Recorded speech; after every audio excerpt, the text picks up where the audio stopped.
Hello my special friends, how you doing? Welcome to twitch.tv/1030. Will my voice be louder on the next scene? Who knows?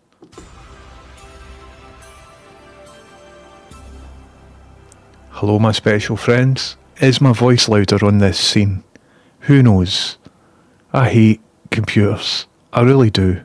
Why is my voice louder on this scene? Why is it louder on this scene? Oh my god. Oh my god. Oh my god. Why is it louder on that scene? We'll never know. Do I need to reinstall my operating system? Probably. Am I going to? No. Welcome to the show. Let's begin by sticking my tellies on. Boom. Hello. Off-world objects. Hello, Roll Duke. Working away here, cleaning, lurk in love. Maximum respect to you, Carivore. I hope you're having a productive, excellent day, whatever you're doing, whatever you're up to. Oh, cool. There's like soap scum on my glasses, right? But what's ended up happening is it looks kind of like bubble robot stuff. I need a black background to show you. Looks kind of like bubble robot stuff. Don't know if you won't be able to see that. It's too exposed. But it's like a mad oil slick sort of scenario that's happening here. You can't see that. Anyway, you can kind of see it. That's interesting, isn't it? I've literally got bubble tinted glasses. That's interesting. It's called thin film diffusion or something. How are you all doing? Listen, at the start of the stream, what we like to do is share any good news. So if you've got any news that is good, big or small, let me know what your good news is. Because I would love to hear it. Bubble vision, 100% bubble vision. If I get good news, my good news is I get a wee bit of sort of progress done today. I've still got a big to-do list with just various life stuff. I need to invoice a person. I need to email a guy back. I need to invoice other stuff. I need to... Very few bubbles came out there. Hold on, let me fix that for you.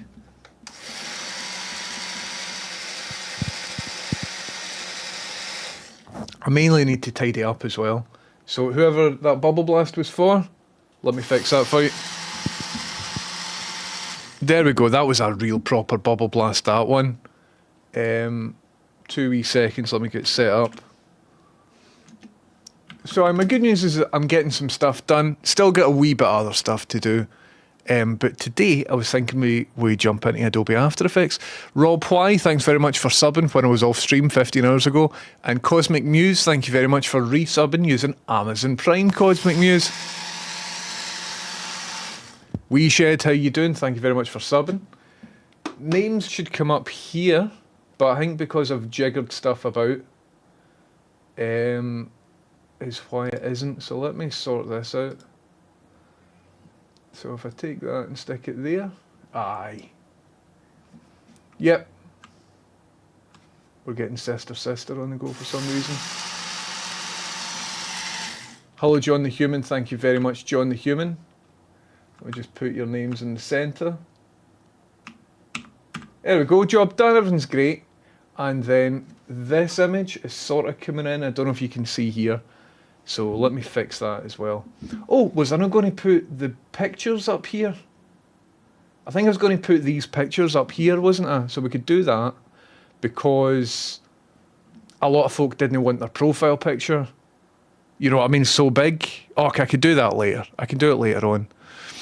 John the Human, thanks very much for resubbing. Get those tubes primed. They're already primed, mate. I appreciate the bubbles. Wee Shed, thank you very much. Cosmic Muse and Rob Y, thank you very much. How yous doing? Are you having a good time? Halric TV, thank you very much for the hydrate. I've got a coffee here. I don't think coffee hydrates you too much. But I tell you what, it is what it is. It is what it is. So if you've got any good news in the chat, let me know what it is. I'll start from the top. Hello Rye 3D, hello Carivore, Off-World Objects, Roll Duke, Bowdy, what's happening? John the Human, what's happening? Chameleon, Welcome in, everybody. Louder, peaking like fuck, and the Channel 4 music is quite quiet. It's weird, isn't it? There's a weird thing going on with my audio, and I can't quite figure it out. And I've been doing Twitch and stuff for years, man. I should know what all of this is. Are we sure the default scene isn't just quieter since multiple other scenes are louder?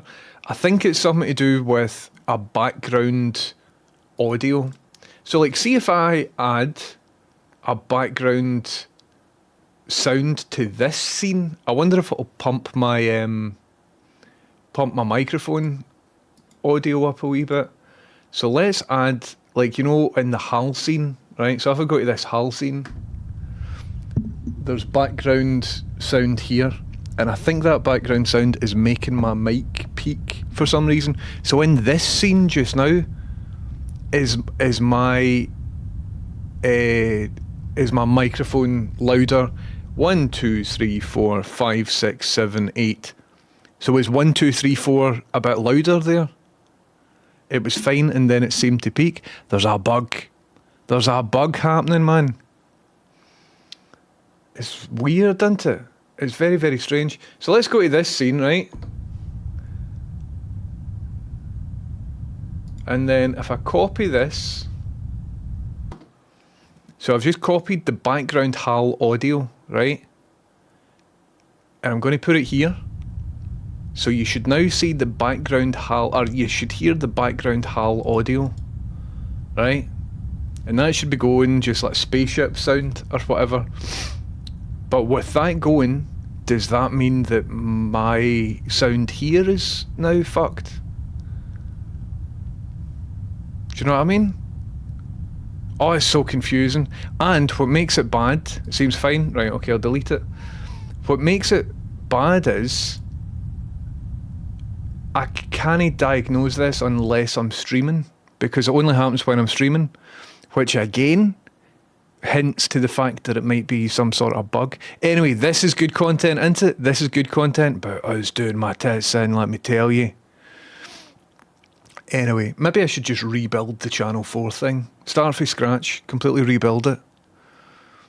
Anyway, just talk quieter when that's playing. Easy? Well, maybe. CI4ND, never know how to say your name. I'll just spell it out. They're in with a bit of good news. Good news, just handed in my dissertation. I'm free. Yes. I remember handing in my dissertation and just realising I will never need to do an essay in my life ever again. I will need to sit a test ever again. Never need to sit a test ever again. I fixed the audio interface and it works brilliant. So the audio interface now, I even boxed it up. There it is. Looks perfect. Looks as if I've just purchased it. Would you like to see what it can do? I'll plug it into my laptop, right? So you put one side in here. Boom, shakalaka. So that's my good news, I suppose, is this is all set up. And then out of my oscilloscope, let's turn that on. Out of my oscilloscope, you plug this bit into here. Right? And then this side, I plug into my laptop.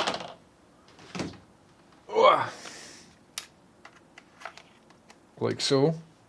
And then, we're getting a wee dot. It's slowly going into the centre. And then what I need to do is just log in to here. And it all works brilliant, man. Right, I need to close down some stuff. I need to close down my messages. And then if I open up that, and then I choose this, should be working. There's a wee sort of, I had to restart it a couple of times, so I think because it doesn't have any audio drivers. Right, let me just make sure I've got like regular sound. If I go to YouTube, very exciting. Very exciting. Right, let's just go to YouTube and put Kevin Nash. So Kevin Nash's podcast looks like this, because it's just standard stereo audio, right? So if I close down Kevin Nash's podcast and I open a bit of software called Oscilloscope, look at that. That's my logo. Yes. That's my logo. So what I can even do is, it's very good, isn't it? Very, very good. So I can make it bigger for you.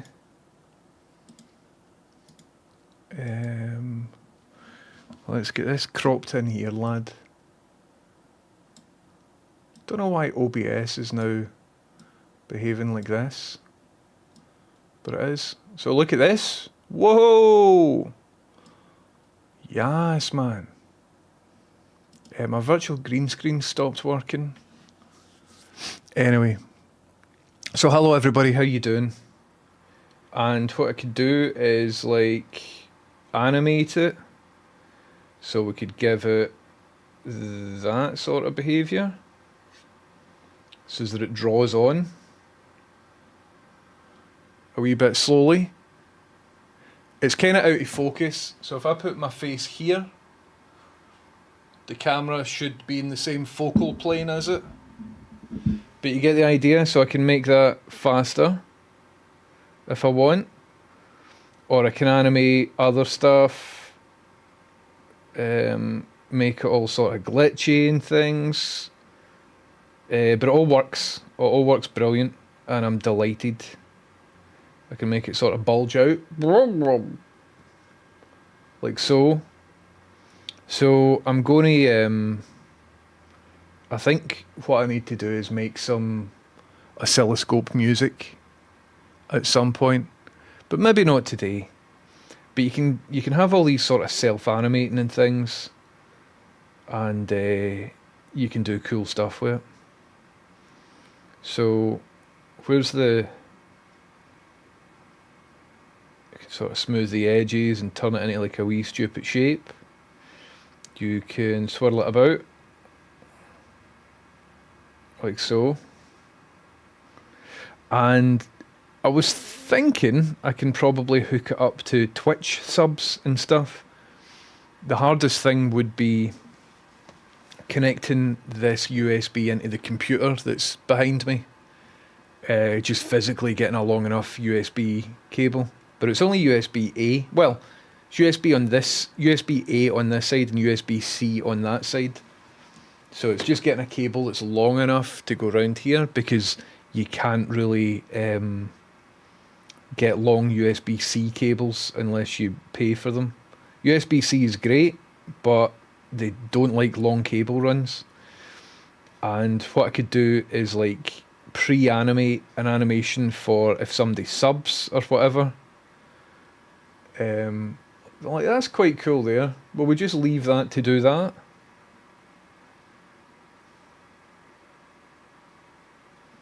I'm digging this, man. We'll just leave that to do that for the sake of today's show. And it is a show. It is a show. I should be getting bubble blasted right now, because... Where are we? Can't I find my mouse?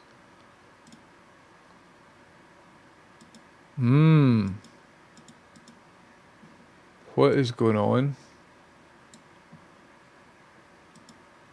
There should have been a bubble blast there. Oh no, it was just a follow. It was just I say just a follow. I really appreciate that, Tennis Talk. Thank you very much for following. Sorry, I thought something was broke. But that's cool, isn't it? So we'll have that wee the wee 1030 logo just working away in the corner there. I'm into this, and for the longest time I've wanted a... Can I close this and it'll still work? Nah.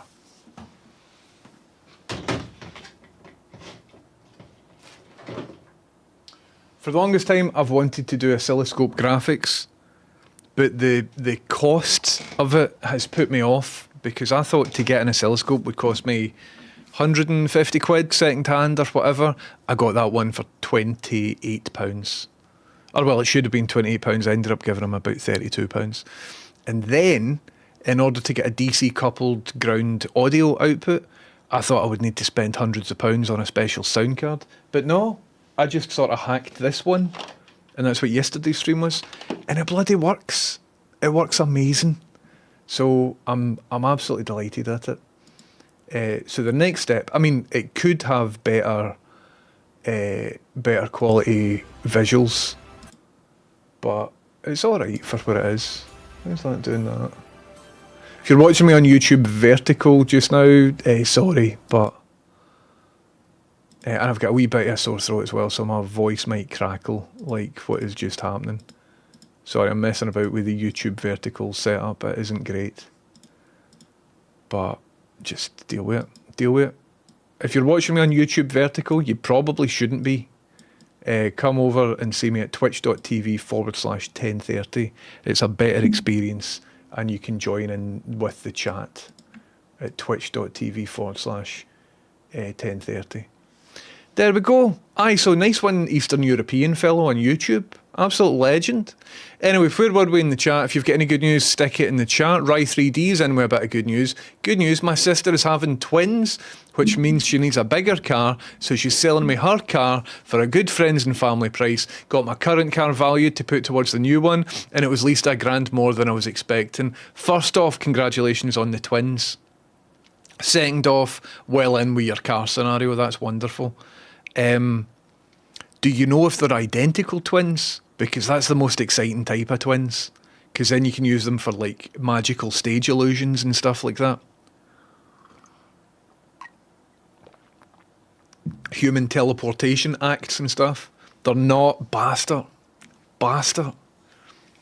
I've told you the story of my friend's partner. This is like, again, maybe an autistic symptom, right? But I was working in a studio. My pal was working in a studio a couple of doors down, and his partner was in. They're saying to me like, "Oh, my twin's coming today. You'll finally get to meet my twin." And I was like, "I had no idea you had a twin. That's fucking wild," because I'd known their partner for ages.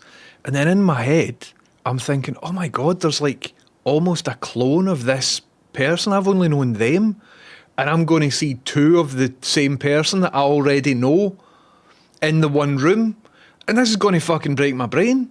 This is amazing." Then I'm thinking about, stage illusions, all of that sort of stuff. And then the twin arrived, and it wasn't an identical twin. And I couldn't hide my disappointment. I was actually a wee bit angry. I was fucking gutted, man. Because I wanted the novelty. And how disrespectful is that? Do you know what I mean? So I was like, "Oh, good to meet you." And I just couldn't put a face on, and I was trying so hard, because it wasn't their fault that I'd misinterpreted the scenario. But I felt a bit like a child. I felt quite like an infant that is just like couldn't see it for what it was. You know what I mean? Because I'm sure they were a lovely person, but didn't really talk to her much after I realised, nice one. So there should be a different word for it, shouldn't there? As to just moderate people's expectations, is what I'm saying. I feel like a victim in all of this. Chameleon, sorry if I'm disrespecting any twins. There'll be twins watching, and there's two of you and one of me, so I don't fancy my odds if I've angered you enough to fight me. Please don't. I'm silly. This is me admitting that I've developed, that I've spotted a bit in my head that isn't fully matured or formed or whatever. Are we framey? How's it going? It looks a bit framey on the output. We're fine. I think we're doing better than yesterday. Let me see if it's 1080. 1080. We should be working good. Congratulations, Rye3D. Chameleon says, future good news, my holiday request got approved, so I can finally start planning a trip to Donington Racetrack for the British Touring Cars season opener weekend in April. Chameleon, that sounds dynamite. Have a wonderful time. That's brilliant. Keep a merry humour ever in your heart. That's a good shout by Keir Egan. Thank you very much, ye girls. Good news, says Beneath the Headphones. I've just finished a Greg's and I'm about to give my garage a wee spruce. Do you know, my good news is today I was this close to ordering a Greg's to get delivered to my house because I was looking about and there wasn't really anything in the kitchen. And I'm like, oh, I'm feeling so weak because I've not eaten any lunch or whatever. And then I found a tin of tomato soup and I'm like, get in, man. Because I didn't want to order food because it would end up costing me about 20 quid. What did you have in Greg's Beneath the Headphones? What's your order? Hello, Devon Inc. How you doing? Wonderful to see you in. Dracula Biscuit says, my good news is I'm once well ahead of where I need to be on my latest TMA for my Open Uni course, and it's ready to hand in a week early. Time to relax instead of freaking out. I've never been in that scenario for any sort of coursework. Any coursework that I've had to do has been like, I'm looking at the clock and it's due in at midnight and it's like 8 minutes to midnight. And I'm like, fuck. Never failed one though, but I've never been in that situation. So really enjoy it. Bask in the glory. Hello, Lucy Kelly. Hammy, welcome in. Coffee dehydrates you. I know. I've lost my water bottle. I need to get a dedicated water bottle because I think one of the reasons I was mentioning I was feeling a wee bit faint earlier, I've not really drank any water today. John the Human says, good news is that I managed to automate a couple of tasks at work this week that's going to save me loads of time. John the Human, I highly recommend you don't let any colleagues or your manager know about that. Keep it to yourself. Thank you, Carivore. Hammy says, maybe you could have the profile picture in one JVC and then a description on the other, like latest sub, pointing. Aye, that's maybe a good shout. What I would like to do is, because I've got a third one of these that I've just sort of replaced with this for the sake of today, right? So I need to figure out some sort of stack, because we've still got enough room in the frame. So I need to figure out a stacking system, maybe build a wee shelf or something like that, so that we've got all of that. And then once I'm going to do that, once I've done that, I'm going to just take a screenshot of the output, take that into Adobe After Effects and design all my graphics so that all the graphics kind of appear as one, and then cut that up in After Effects and render it out in a format so that it will be displayed. That's not what I'm doing today. I'm going to, what I was thinking about doing today is in After Effects. I was going to jump into After Effects and I was going to try and put together, I don't really know the best way of doing it, but I've spoken about it on stream recently. You know the whole vibe of like the DVD loading, or sorry, the DVD menu thing where the DVD logo is just bouncing around the screen. I was going to try and do that today, if you want to watch me do that. And I was going to use my 1030 logo for that. A nice wee easy, well, I mean, I think it's easy. Getting the angles right would be difficult. So it needs to have constant speed, and the angle of incidence needs to be the same as the angle of reflectance. So, are we framey? I think we are framey. Let's have a wee look and see if I'm dropping frames like nobody's business, man. I'll reset and see if from now on, if I drop any frames. Very strange, isn't it? Sorry that I bedazzled you with my fingers there. I think we're back to normal now. Something spooky going on in this computer. I might need to nuke it and start from scratch again. Anyway, hello Sea Glasses, welcome in. How you doing? Anyway, never heard the background audio at all. It's very low, Plodder. So if you're listening to me like on a phone speaker or something like that. Hello Anna Realta, how you doing? You know we love helping you troubleshoot 1030. Thank you very much. We can maybe have a look at it later on. Still got exams to do, but at least the dissertation's done. Yes. Oscilloscope is not a oscilloscope. How's it going, everybody? Welcome in. Wonderful to see you. So I'm really happy that I got this oscilloscope. This is something that I've wanted for about 15 years of my life, the ability to render vectors on an oscilloscope. And in the space of just a couple of days, turns out it was kind of easy, and it only cost me under 50 quid, and that's including the software to do it as well. I'm delighted. I honestly thought we'd be talking a couple £100, but I'd developed a special 1030 way of doing it, and that's wonderful. Do you know what speed the oscilloscope is? 20 megahertz, so not great. It could be faster, it could be better, it could have a better image on it, all of that, but for the much money I put into it, like, this'll do me. Like I said earlier, if I wanted a real crisp, beautiful image, I wouldn't be trying to render something on an oscilloscope. You know what I mean? It's kind of the point is all the artifacts and stuff. Anyway, that's maybe what I'm telling myself. One problem, and Hammy, you might know about this, is when I'm exporting paths in Illustrator, right? So this 1030 logo is drawn with open paths, meaning it's a line that does this. Or well, it's got two closed paths for the eyeballs. So the eyeballs are circular, so it closes in on itself, right? But the 1 and the 3, if you think of them like that, the ear and the nose, are open paths. So they start like that, and it goes down, and it's got two ends. The ends don't join each other. However, if I export that to an SVG and stick it in my oscilloscope, when the oscilloscope's tracing the line, it traces the path, gets to the end, and then traces it again all the way back. I'm like, that's curious. And I remember having a problem with SVG files before where I needed it to just be like just one stroke. And I think the way Illustrator renders certain or exports certain things, it puts a stroke over the stroke that's already there. And for most applications, that's fine. But aye, who knows, man? If anybody, if that's familiar to anybody, that problem. Pursue says, hiya pals, good news. Came across Alaska and Los Pegamoids.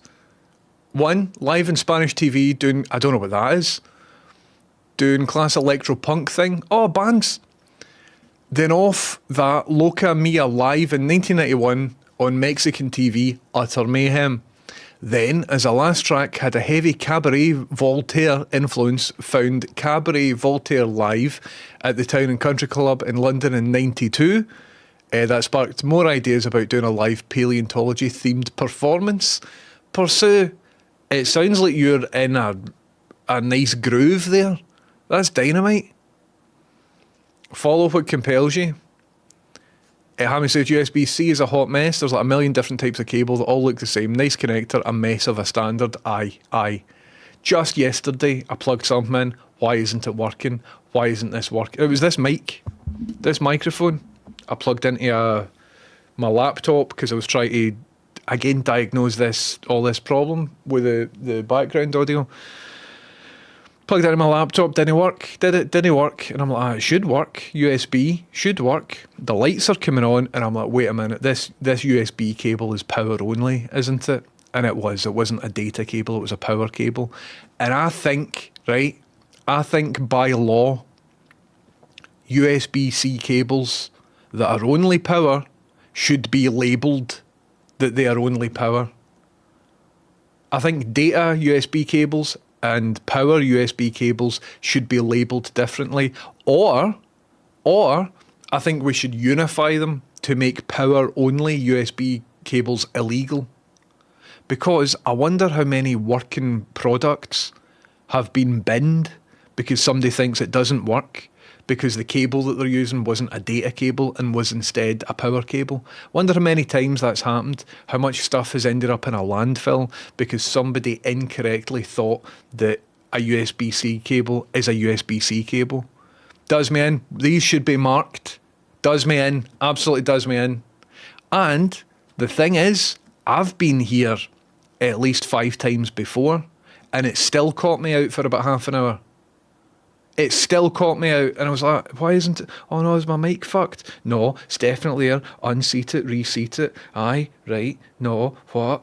I don't need that. I don't need that level of fear in my life.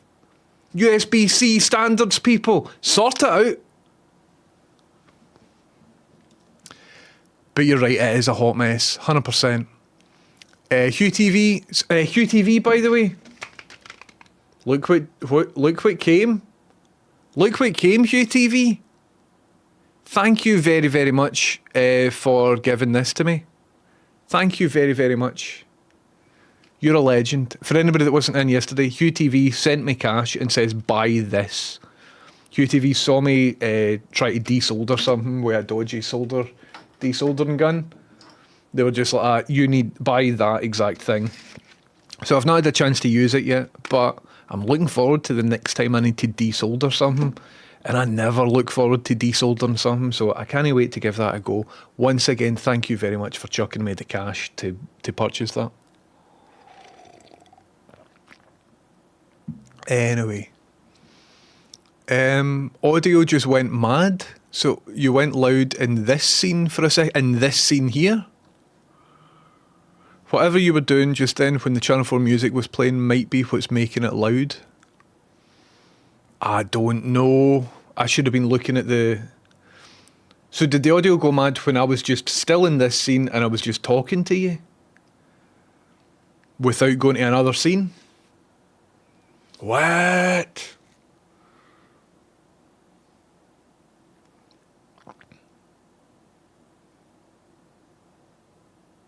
What was I doing at the time? You were also talking about YouTube vertical stuff. Well, okay. So I've got a separate YouTube vertical window up here, right? And I was trying to move something about. This is interesting. I think, see that Channel 4 video? I think it might be a wee bit haunted. I think I should delete that and revert it back to a previous instance of the Channel 4 video. Because, and again, sorry everybody for going through this, but this is a problem that I can't diagnose when I'm off stream because the problem doesn't happen when I'm off stream. So I'm very sorry everybody for going through this, but yous are used to watching me, aren't you? You know that I need to go through various technical issues. So, on my YouTube vertical layout, I accidentally triggered the Channel 4 logo. So if I'm speaking here, right, 1, 2, 3, 4, 5, 6, 7, 8, 9, 10, 11, 12, 13, 14, 15, 16, 17. We should be back to normal from 16. That's fucking weird, isn't it? That's weird. So when you saw that animate there, anytime that video is animating anywhere, even if it's in a different scene, it'll mess up my microphone level. That is really strange, isn't it?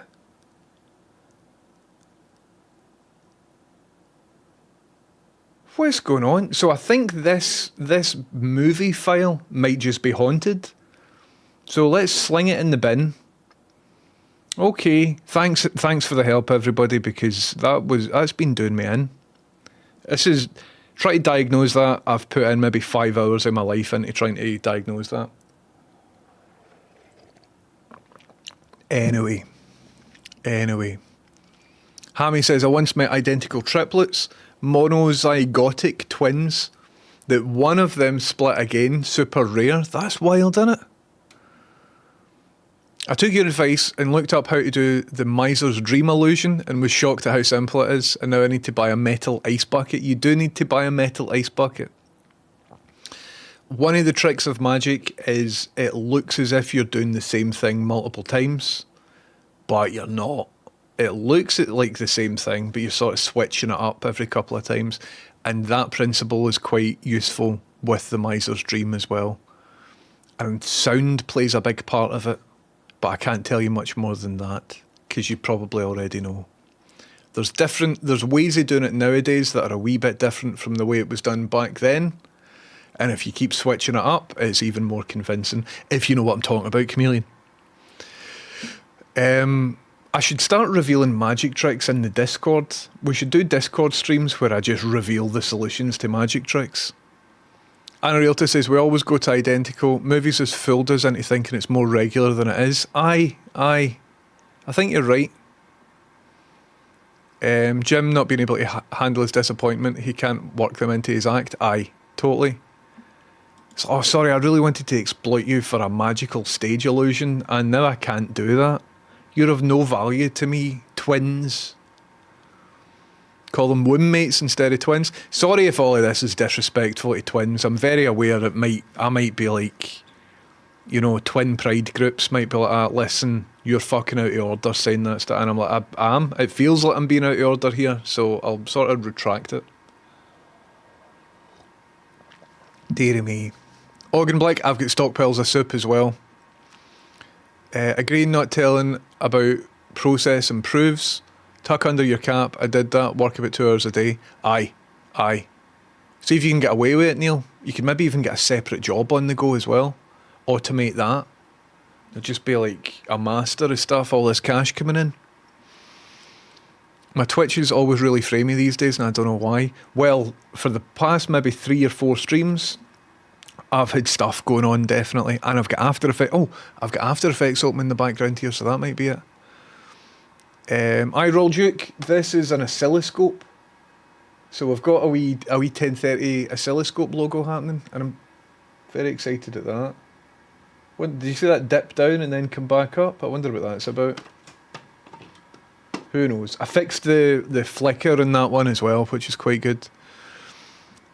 Well, I actually hit a corner dead on. Well, so today what I'm thinking about is programming a DVD menu thing, but it's my logo and it does this, right? But instead of making it programmatic, I was just going to animate a path and try and have it do that.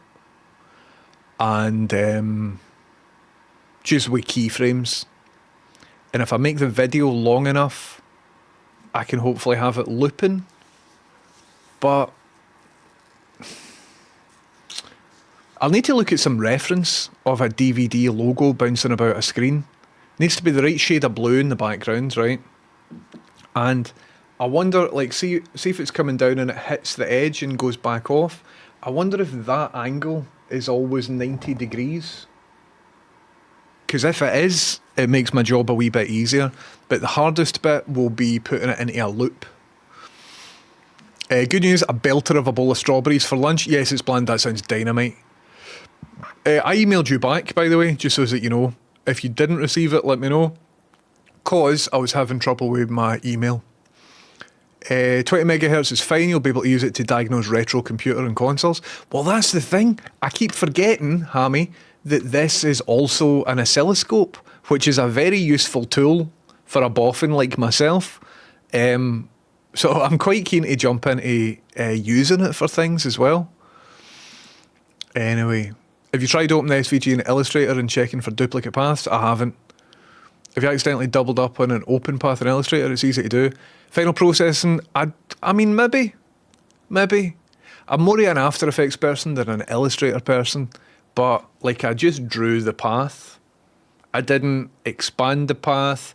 I didn't use any clipping paths. I didn't use Pathfinder. Drew the path, set the stroke width. Who knows? I'll need to have a wee look at it. SVG OMG is a handy for merging paths and other optimizations. JB script, that's great. I've never heard of that tool before. I will open a new tab and stick it in. Thanks for the recommendation. I'm really happy with my flow at the moment. It has legs. Dynamite Pursue. It's good to get into a groove. Do your civic duty and snip USB cables that are power only. Well, sometimes USB cables that are power only have utility, like if you're charging phones or something like that. And I don't want to contribute to landfills, you know what I mean? Bowdy says, I went through 3 USB-C extension cables before I found one that worked with my streaming backpack. It's wild, isn't it? And just because you pay more money for one doesn't mean it'll necessarily be better. I don't know. It should be colour-coded. There should be some label on it or something. You could label ads. You could go through all your cables and label them. I mean, I think I need to at some point, but who's got the bloody time for that? Bowdy says, counterpoint, power-only USB cables are good for using in public places where you don't know what the USB is linked to but need power. 100% agree. See if you need to charge your phone and there's just a mystery charger, or a computer that you could plug it into but you don't know, you know. Absolutely. For a security thing, I think we do need power-only USB cables, but they should be marked as such, is my point. USB-C cables should have their speed labelled too. Aye, you're absolutely right. You're right. It's mental, isn't it? It's absolutely mental. Who do you talk to about all of this? I don't know. Who will fix this for us? Jeremy Corbyn? I don't think he will. Don't know why I picked him. Does that one have a nice silicone nozzle? It does. So it's got a silicone nozzle. Once again, thank you very much, UTV, for getting us this. Get a silicone nozzle, and then it's got a replacement silicone nozzle shaft bit that should do me for a long time. But you can buy more replacement ones of these. So I'm quite excited. So there isn't a heater element in this. So you need to like heat up the solder with your thing and like do a two-pronged attack sort of vibe. But I'm looking forward to playing with it. Thanks once again. It sounded like you get closer to the mic and your voice cracked due to your sore throat. I think the problem is a haunted... well, do you know what we can do? See, in OBS, we can upload the current log file for analysis. Did you know you can do that in OBS? If your OBS isn't working very well, you can go to Help, Log Files, and then Upload Current Log File. Then a window pops up, you click Analyze, and then a website shows, just like this, where it'll tell you all your stuff. So, no critical issues, no warnings. It's telling me that I'm on a non-default X264 preset. A slower X264 preset than very fast is in use. It's recommended to leave this value on very fast, as there is significant diminishing returns to setting it lower. It can also result in very poor gaming performance on the system if you're not using a 2 PC setup. Really? So I need to fix that. It's fine that it's not an admin, but I will fix this. So remember, I accidentally streamed, or well, I didn't stream, but I sent a notification at 2:30 in the morning a couple of nights ago. That's because I was trying to set up my OBS settings using a auto configuration wizard, and what ended up happening was the auto configuration wizard just blasted out a notification to all my Twitch people at 2:30 in the morning and woke a lot of yous up. So sorry. Roscoe's asking, do you ever look at your TikTok chat? No. Have you been chatting in my TikTok chat? Roscoe says, does James Houston check his TikTok chat? No, I don't. Hello, Roscoe. How you doing? Roscoe, are you still in? I ended up talking for a wee while a couple of streams ago, last stream maybe, about, I was asking the AI to see how many times somebody would need to spunk in order to fill up the Grand Canyon. And I'm sure that question came for you. So I used you. How come you didn't read out my other TikTok chat messages? That's the only one I can see. I just opened TikTok for the first time here, and it says, welcome to TikTok Live. And immediately under that, it says, does James Houston check his TikTok chat? So if you said stuff above that, I didn't see it. Did the Grand Canyon question come for you ages ago? Because I remembered that it maybe did. And then I spoke for ages to an AI. I said I'm shagging my own arse with a shoe. Well, it maybe get caught in some arse filter or something like that, but I didn't have that chat open because I'm still trying to multi-stream to multiple different places. It's like spinning plates. Hello, Wee Shed, exactly, aye, nice one. Hello, B Dolan, arse filter, thank you, excellent modding. Try saying arse stuff in the TikTok chat and see if it comes through now. Roscoe, don't anybody else say arse stuff in the TikTok chat, thanks. And I'll let you know, because maybe I just didn't have it set up. Anyway, so I was talking, I gave everybody a mental image of you spunking into a Grand Canyon. I was talking about it for minutes, and then at the end I was like, wait a minute, was that question originally for Roscoe? I don't know. And I was like, oh fuck. So I might owe you an apology. Nothing's coming through in TikTok so far. Nothing's coming through. Stephen Teven, the oscilloscope works magically. Look at this. It's rendering my logo. So at the end of yesterday's stream, I just wanted some food, so I sort of bailed without testing it too much. But, right, if you weren't in, basically, to get this working, if you were to ask a boffin, which I did, asked many boffins, they're like that. What you're needing is a sound card that costs about 500 quid or something. And I'm like, fuck. And then went on YouTube. Turns out you can buy one that costs £4 and then just modify it by soldering some resistors. So that's what I did. Modified it, stuck on some resistors. Boom shakalaka, it's working. I've saved 500 quid. Ladders, thanks very much for subbing. That's your big 5-0. Yes, Ladders. It's been a pleasure. Thank you very, very much. And Mr. Shamfer, thanks very much for resubbing as well. Absolute legend. That's a shame I've been shadow banned. I saw your message, that's a shame I've been shadow banned. That came up. It's spinning. It's spinning. So I'm delighted. £4 this can cost. I spent £20 on this version because I got it off of Amazon rather than AliExpress, right? But see, if I wanted to wait 2 months, that could have cost me £4. Also, the oscilloscope cost me 30 quid. So for 30, 50, £50, I've got a working oscilloscope set up. And I thought it would be hundreds. So I'm delighted, man. Anyway. So I'll need to configure that channel 4 thing. Is it actually changing the volume or is it a compression issue?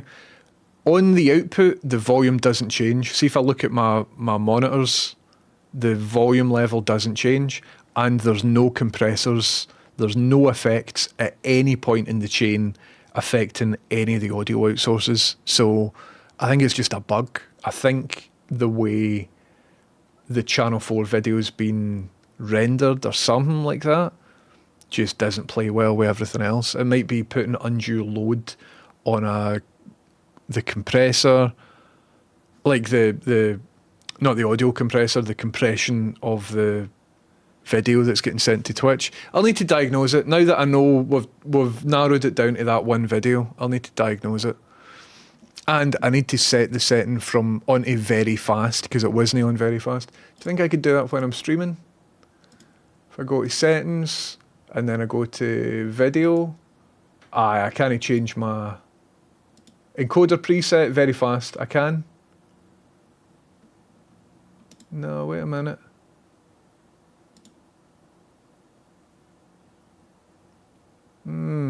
Put P1 fastest. Try this. Right, I've just changed my encoding setting, so I don't know, man. Don't know if that'll fuck stuff up. We will find out in a wee second if my stream goes down. The idea would be to learn how Taylor does it. The one I looked up, I'd need to hold a bucket and Taylor has the person hold a glass fishbowl. He does it a few different ways. So the way you looked it up, I think Taylor does it a couple of times. He does it that way. The default species radiation dynamic is diversity. Very similar aspects are probably rare. I've no idea what you're on about, Pursue. But it sounds interesting. Next one, John the Human. Oscilloscope looks class. I'm glad, JB Script. You don't need to calculate angles if it's moving at constant speed with no physics. I have a Lua script for it in GitHub, OBS bounce. Haven't tried it for 5 years though. Do you know, I might just try and do it via an OBS plugin. But I was going to just do it in After Effects for the sake of it. Times 14:15.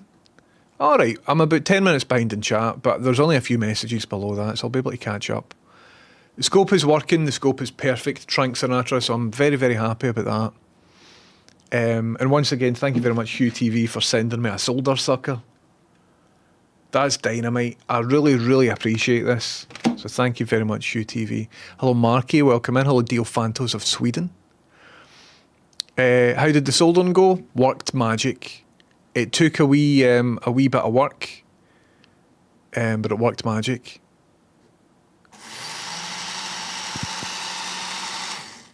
I got a lot of bubbles in that one for some reason. They were primed there. I got a lot of bubbles to the forehead there. Trev696, thanks very much for subbing using Amazon Prime. I appreciate that. Here, has anybody got a wee Prime sub on the go? Have a wee look. Maybe you are watching this with the Twitch, what's it called? Twitch Nitro or Turbo or whatever it's called. So you might not even know that your Prime sub's ready again. Ah, fuck. Sorry, I've got a sore neck. So if you've got any Prime subs, just like Trev, I'll take them, so thank you very much, Trev. Carnivore, the lines now work perfectly. So see the thing that I did to fix this now works perfect. It works absolutely perfect. The lines behave in the way that they should behave. So I'm delighted. See, that's how to get places in the world. You send people stuff that sucks hot fluids, namely solder, 100%. Husey277, welcome in. What's even happening? Thank you, Husey, for joining us with your presence. Right, what we're going to do is, here's the objective for today. One, we might watch a wee episode of Tomorrow's World. And if we do watch a wee episode of Tomorrow's World, I'll need to stop streaming to YouTube and to TikTok and just solely do it on Twitch. And Twitter as well. Twitter don't give a fuck about that. But before that, what I'd like to do is create a DVD screensaver. So my 1030 logo just sort of bouncing about like that, right? And I've opened Adobe After Effects. And I was going to just hand animate it. But as it happens, I think somebody's already created it for us. So let's have a wee look online. So I've just found this. DVD Screensaver 1.1, 2019 though. And also, I don't really want to encumber my OBS with yet another plugin. Top comment, plugin is no longer maintained and hasn't received an update in 4 years. Does it still work? Because if I can do it via a plugin, it might be a wee bit better than doing it via just a full screen video. You know what I mean? And it means that I don't need to animate anything. Is there any way I can have a DVD logo flying across my screen? I thought it would be funny if the DVD logo bouncing across my screen while I'm AFK for some reason. However, I have not a single clue how to do this, blah, blah, blah. Got a GIF of this exact thing and bring it as an image source. Yeah. Somebody's used the plugin that I was just talking about. Okie dokie. Maybe just that plugin.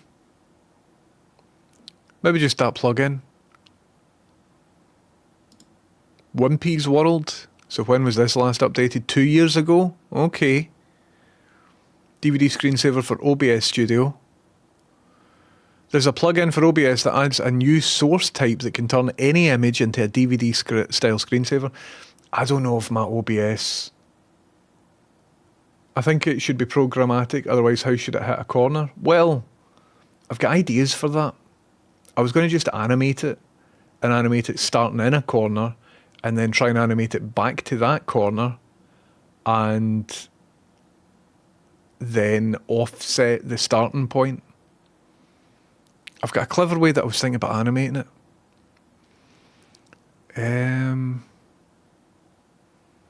Project's a work in progress. It builds for Linux and is included in OBS Studio Portable. Windows builds in CI. What's CI? And on a Mac it needs some work. Tinker Tailor 27, thank you very much for resubbing. Did your profile picture come up there, Tinker Tailor 27? A profile picture should have appeared. Throwdan, thank you very much for resubbing using Amazon Prime as well. Thank you very much, Throwdan. Thank you very much, Tinker Tailor 27. And Dracula Biscuits, thank you very much for resubbing.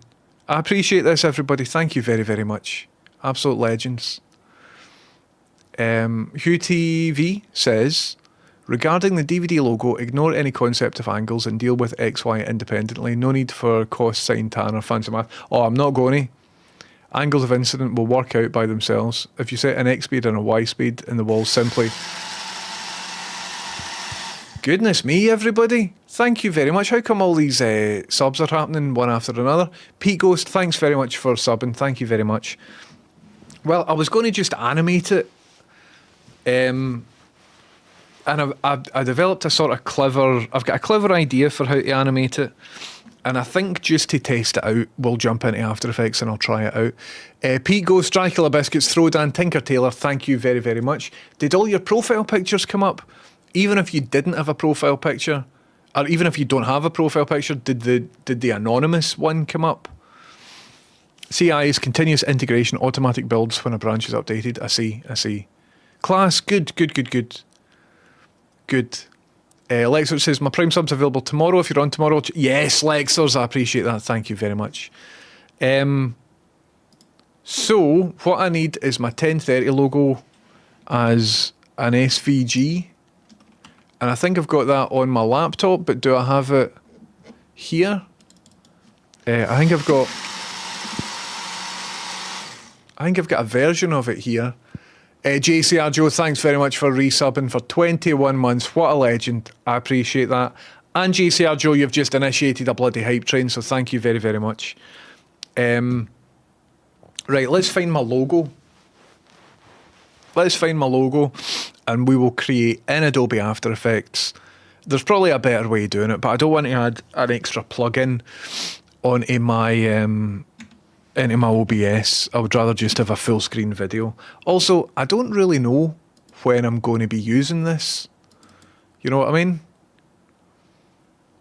So that's the wrong 1030 logo. So if I type in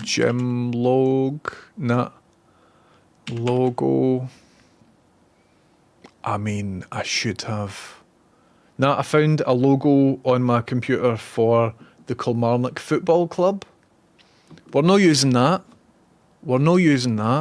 See how some of these football club logos are drawn, by the way. You can tell it's just somebody's nephew has traced it in Microsoft Word. I sometimes need to use logos like that in my work.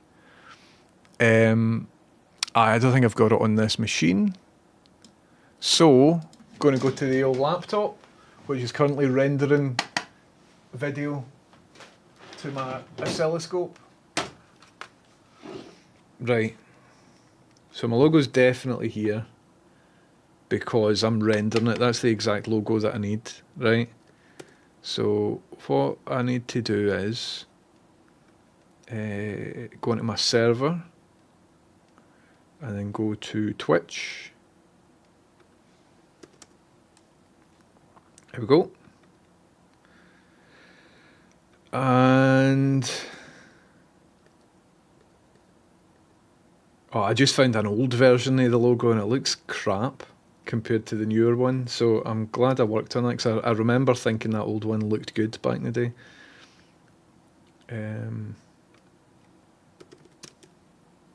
So if I Google this, there we go.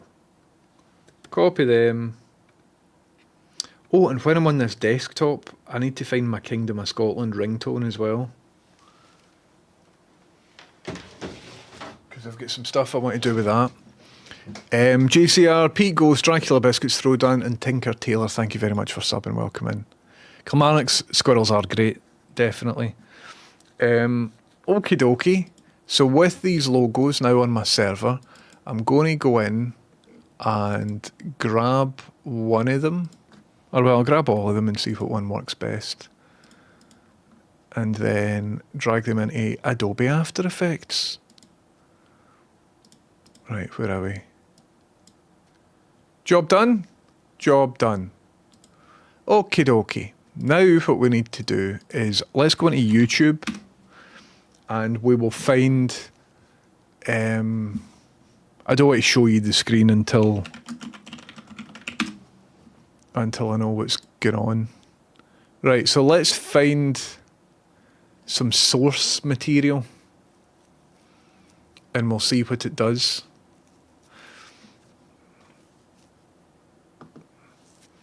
So we've got 9 hours of this DVD menu bouncing about.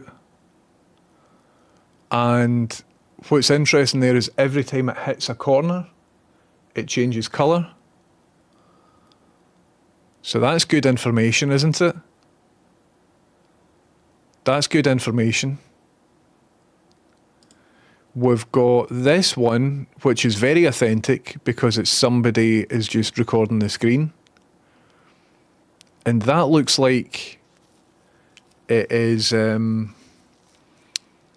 hue of it is always changing, but then it'll jump forward every time a corner's hit.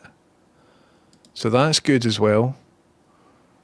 That's going slowly. Every time it hits, the colour changes. Does the colour change here every time it hits? Yes, it does. I'm not going to look at that because there's a frog. Make your own bouncing logo in After Effects. Oh, here. That's not how I was going to do it. He's using a bit of code there. Maybe I'll just steal his code. Jesper Hustad. Jesper Hustad. Fair enough. That's not how I was going to do it. Well, I'll show you how I was going to do it. Let's go into After Effects, right? And let's take one of my logos. Hold on. Right, I know what the properties panel is. I've been using this for years, man. Let's what's going on here. Just shows my effects and presets. I want to fill my logo with, let's say, white. Right? Okay, in fact, no, it can't be white. Let's say red to start with. And then I want 1920 by 1080. Don't lock the aspect ratio, you prick. 1920 by 1080. And let's say it's 30 FPS. Right? Okay. So, we're in a situation where if I want to animate this, I need to animate it and like figure out all the stuff and all of this sort of business, so it'll do that.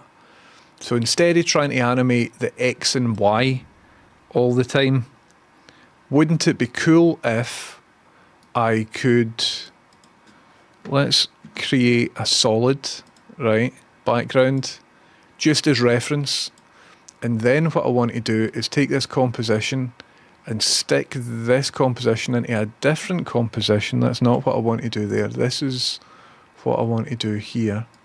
Put that into a different composition, right? And then what I was going to do is rotate this 45 degrees. And then in my main composition, I was going to just make this slightly bigger, right? So that I can see that, because I think it'll be much easier to just animate it up and down, left and right. So if I take this logo, paste it in here, right, rotate that 45 degrees. I'm holding shift. Why aren't you snapping? I must not have my snapping on. But I can go to transform, rotation, rotate that 45, right? And so that there would be the same as this. Looks identical.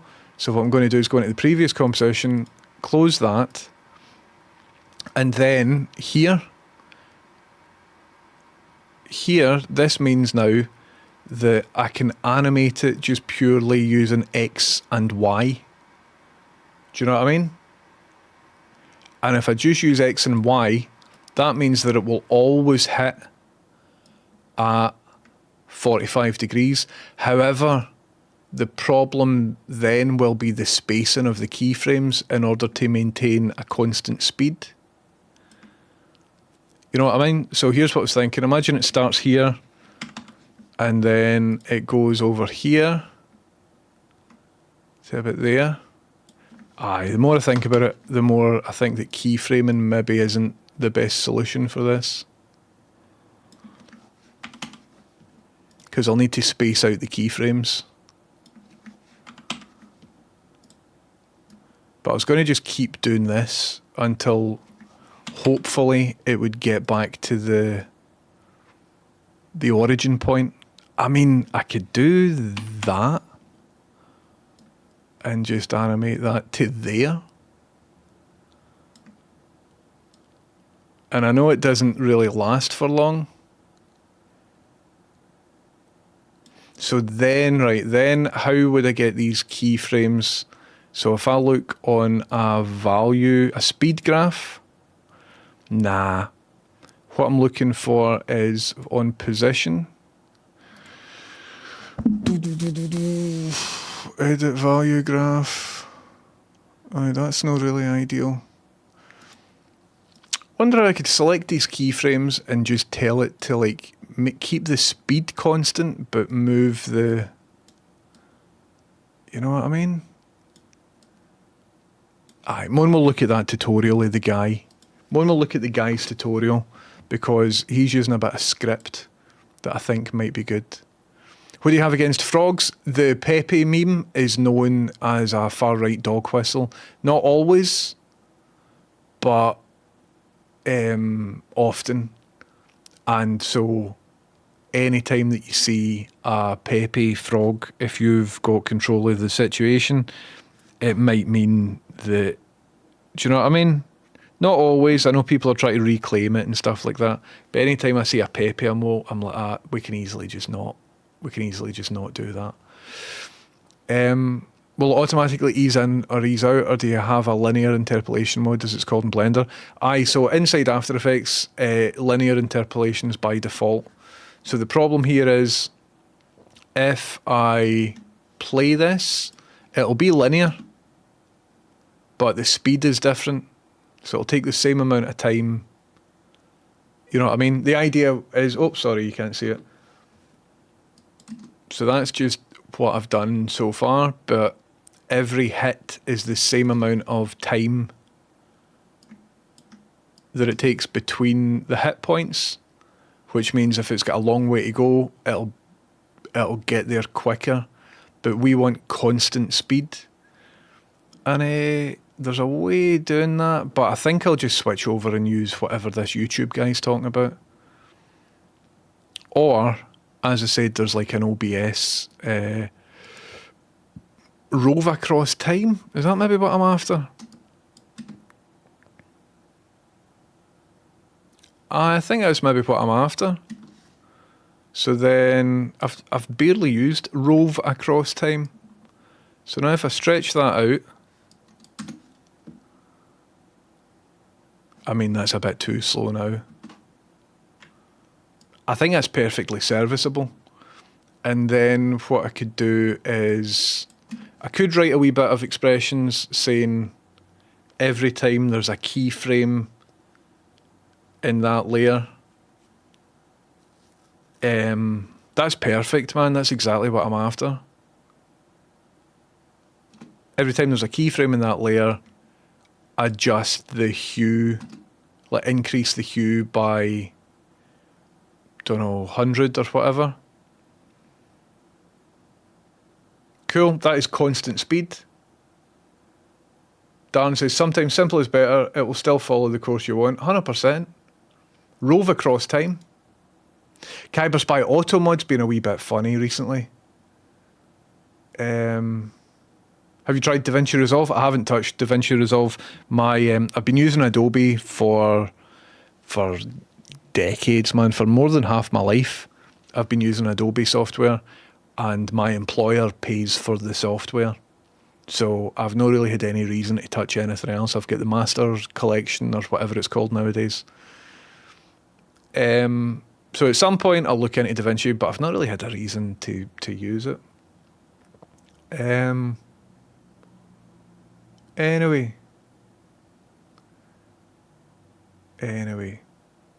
We do need a chance for the corner bounce. We do. But now that I know that this is working, so the idea is, right, imagine I've done like a big sort of 2-minute version of this, right? What I would do is unrotate this and then make this comp 1920 by 1080, like that, and then that is the full thing. But I quite like the idea. Also, I'd like it to be sort of pixelated as well.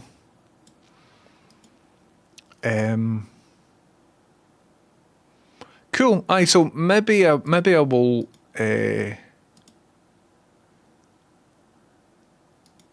keyframe interpolation linear, please. Spatial interpolation linear.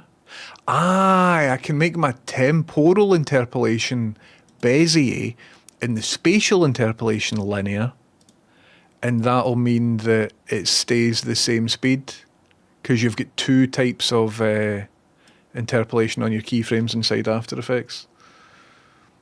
Cool. I think I might just continue doing it in the way that I'm currently doing it. You know what I mean? I try to give it a bounce in the bottom corner before it moves on. No. If I was doing that, like all the movement here is just animated using keyframes. So the reason I'm doing it rotation-wise is so that with every move, it's only one axis, which means it's always 90 degrees, which means the angle of incidence is always the same as the angle of reflectance. But I think I've got it figured out. Let's just do more better keyframes, right? And because the corner value, let's delete the keyframes that we've currently got, because this was a good test, right? Because the corner bounce is very important to people, let's start it in a corner. And if it starts in a corner, we know that a corner thing is definitely probable. So, oops. So let's move it out to here. And when it hits here, right, I will just move on and then we'll move it down here. Is that just going to go straight into a corner? Well, I suppose... Is this just going to go from corner to corner? I mean, that does a wee dunt, so that's not a true corner bounce. But I wonder if I will find a flaw in my plan. You know what I mean? Because I would like a bit more variation than just following this path for a bit. I wonder if the real version then...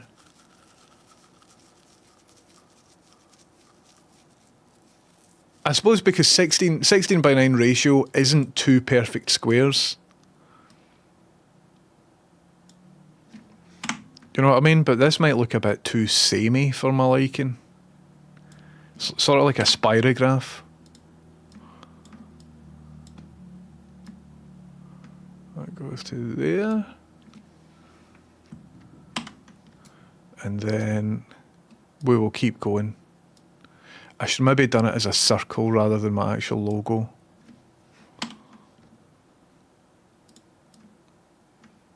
Like this. And again, it just needs to be, just needs to be approximate because nobody really is caring too much about this. And then I'll do this. But I believe that keyframing it maybe isn't the best solution. But in for a penny. You know what I mean? Sometimes you just need to batter through. So what I'm going to do after this is ask ChatGPT to write an expression that looks at the keyframe locations and will advance the hue of the colour of the graphic, so that we can get the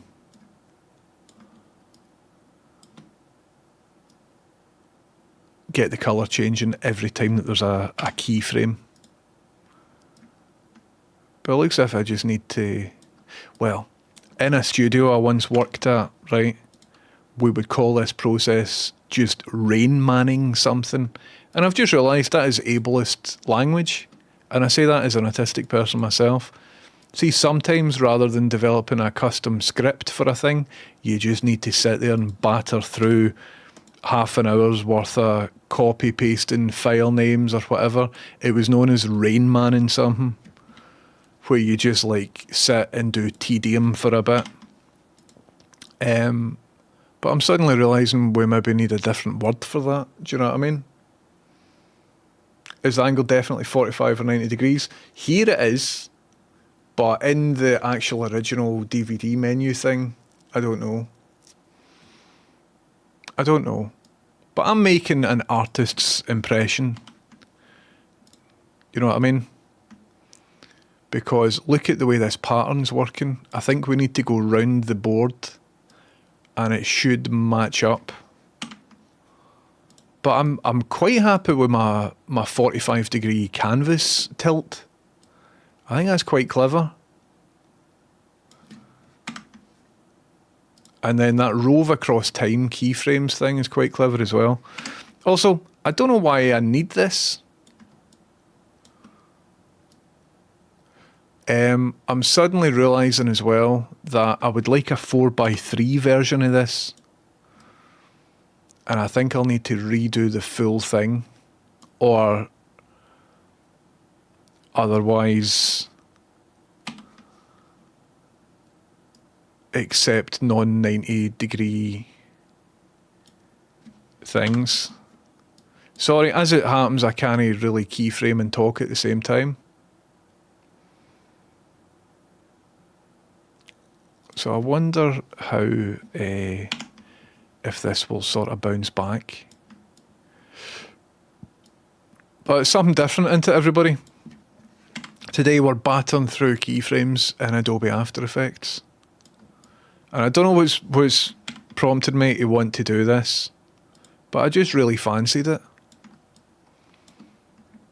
Because I quite like this 1030 logo.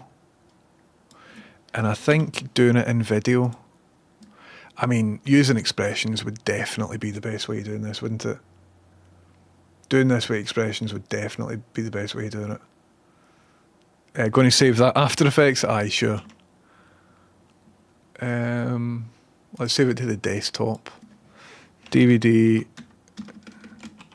menu. There we go.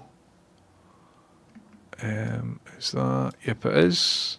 Hello, bits of bobs. How you doing? That is said by somebody who's very familiar with After Effects crashing. This is After Effects 25 that I'm using, and I haven't used that before on any job because on the first day that I downloaded it, it just kept crashing. So I just reverted back to 24 and I haven't touched it since.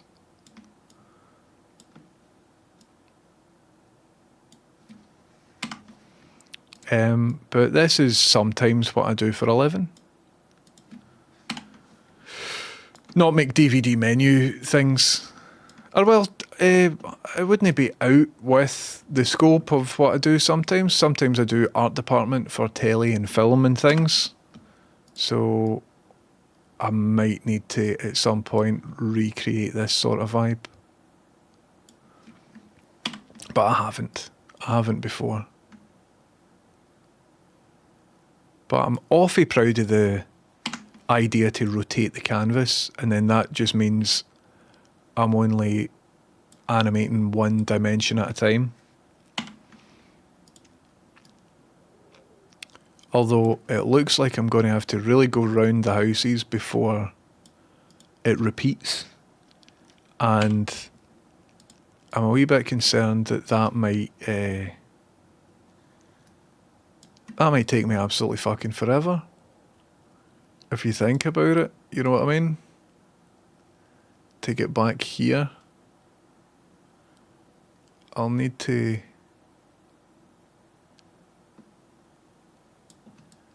Oh, who knows? Shall I keep going or shall I...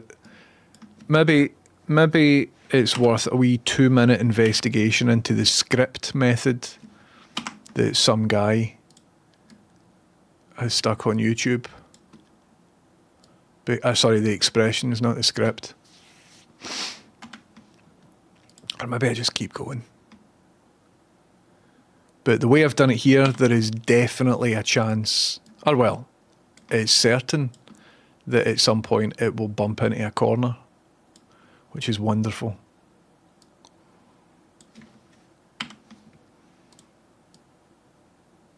Anyway, this is good, isn't it? This is good. If the canvas is a less standard angle, wouldn't the 45-degree trajectory result in a more random pattern? Aye. It's a bit late for that now, though. FYI, here's the OBS plugin for this. Not sure if it's helpful for you or not. Cheers, Get Off Well. Thank you very much. Anna Realty, I made the logo. So the logo says 10:30. And it's sort of my face. If my face is like this. So let's have a wee look. Or well, I don't want to have a look at it just now because I've not done the whole rove across keyframes thing. Or rove across time. So I think what will happen is these top bits go out and then go all back in. So it looks like dodgy timing just now. But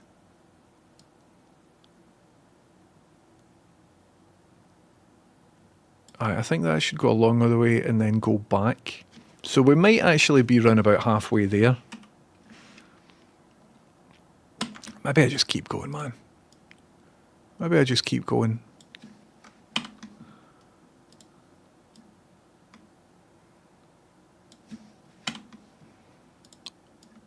Some buzz, isn't it? Some absolute buzz.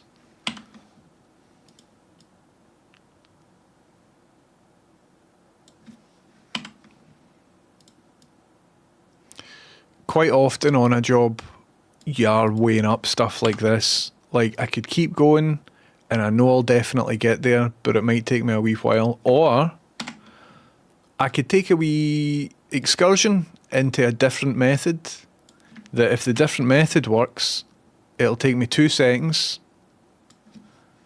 But if it doesn't work, I might have wasted 15 minutes in testing out, you know, a wild goose chase sort of idea. It is sort of staying in the corners quite a bit, isn't it?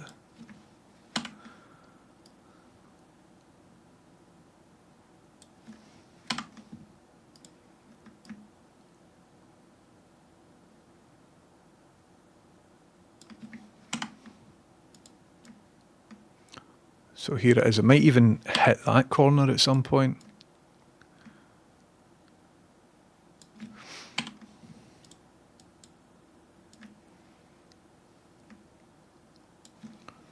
I think it will. Very exciting.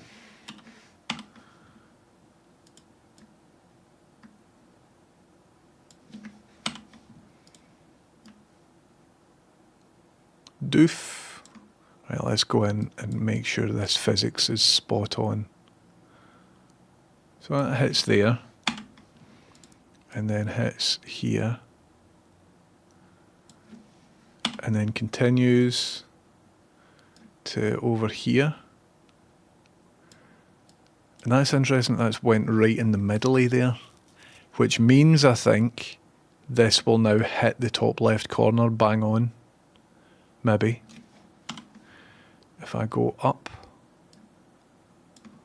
Oof. Oof. Bango. Let's just say that did hit in perfectly. Because if that does hit perfectly, oh, I think we're finished. If that did hit perfectly, it means it would go back out perfectly, right? Which means I can select all these keyframes, copy the keyframes, right? Go to composition settings, make the comp like, what, 3 minutes? Right. And then go over here. Oh, we're laughing, everybody. We're laughing, right? And then paste the keyframes that I've just made. Hold on, copy these, copy, paste, right-click these, reverse the keyframes. Keyframe assistant, time reverse keyframes. Okay. And then, I think we're finished. Go down there like that. And then put this here. And then select all of these, right click, or well, let's save first. Also, if I rename this before rove, right? And then after rove. And if I go into, and that's just to like save a sort of a version of it. So now if I select these, right click, keyframe assistant, nope, rove across time, right, and then if we drag this out holding down Alt to 3 minutes ish, let's see if the speed is correct. Boop, boop, boop, boop, boop, boop. Do you know, I'm sort of happy with this. I think it could be a wee bit slower. So let's go to like 5 minutes in all.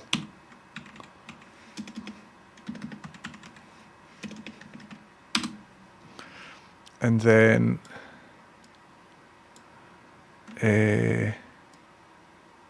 stretch this to 5 minutes. And the last keyframe should be the same as the first keyframe. So home and end is the same. Dynamite. We can get rid of the background, but let's rename it. Reveal in project. And I'll just name this background. Okay. And then here. Oh, aye. Here. Let's alt replace that.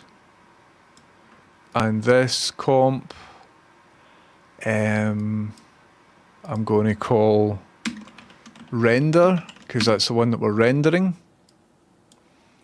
And stick that on. And there we go. So the only problem is, if I set this to 5 minutes,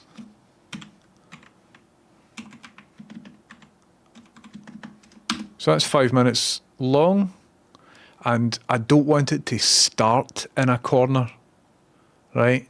So currently it starts in a corner and then ends in a corner. And the middle, very centre, is in a corner as well, right? So what I would like to do is have it start probably about here.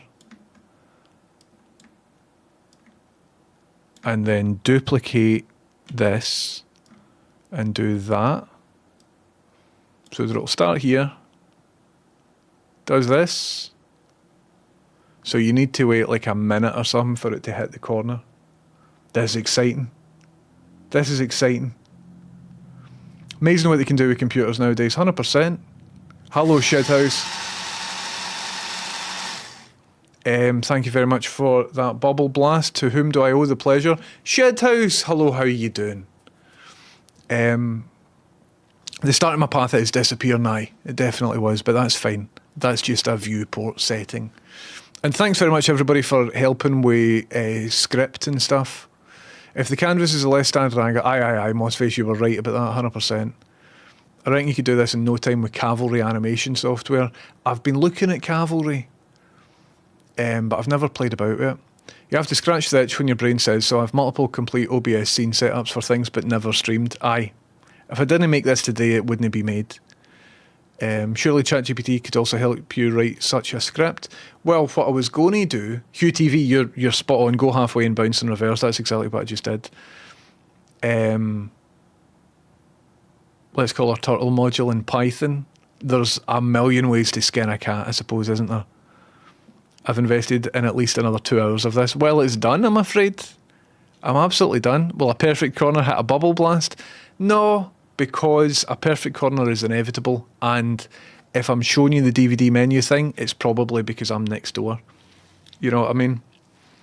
Okay, what I would like to do is there somebody at the door? Where's my phone?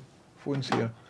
What I'd like to do is automatically change the colour of it. Freddy, be cool, man. Let's just check the security cameras. Freddy, there's nobody there. There's nobody there, Freddy. I can hear his bark from the security camera. Okie dokie. Hello, Gibbs. Welcome in. What's even happening? Come on now. Behave yourself, mate. So here is how I use ChatGPT in things. Right? If I say, I think there maybe is somebody ready to deliver something. Well, there's a dog walking past. The audacity of a dog walking past my house, and then another wee dog following behind, and then another dog following behind them. Oof. Aye, no bother, Freddy. You bark at them, man. You bark at them. How dare they? Walking your bit. That's out of order. Give them a wee bark. Let them know you're here. The audacity of the wee doggies. Anyway, right, so that's nothing that requires me. Here is ChatGPT. I would like help with an After Effects expression. I will apply this to the hue value, Q keyframe on a hue saturation layer. I'd like for the hue to jump 100 plus 100 every time a keyframe on the same layer's position value happens. Is that even words? I'd like the hue to jump plus 100 at the same time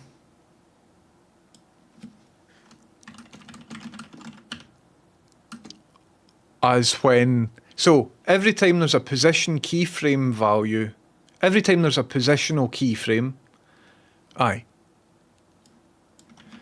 Every time a positional keyframe is on the timeline,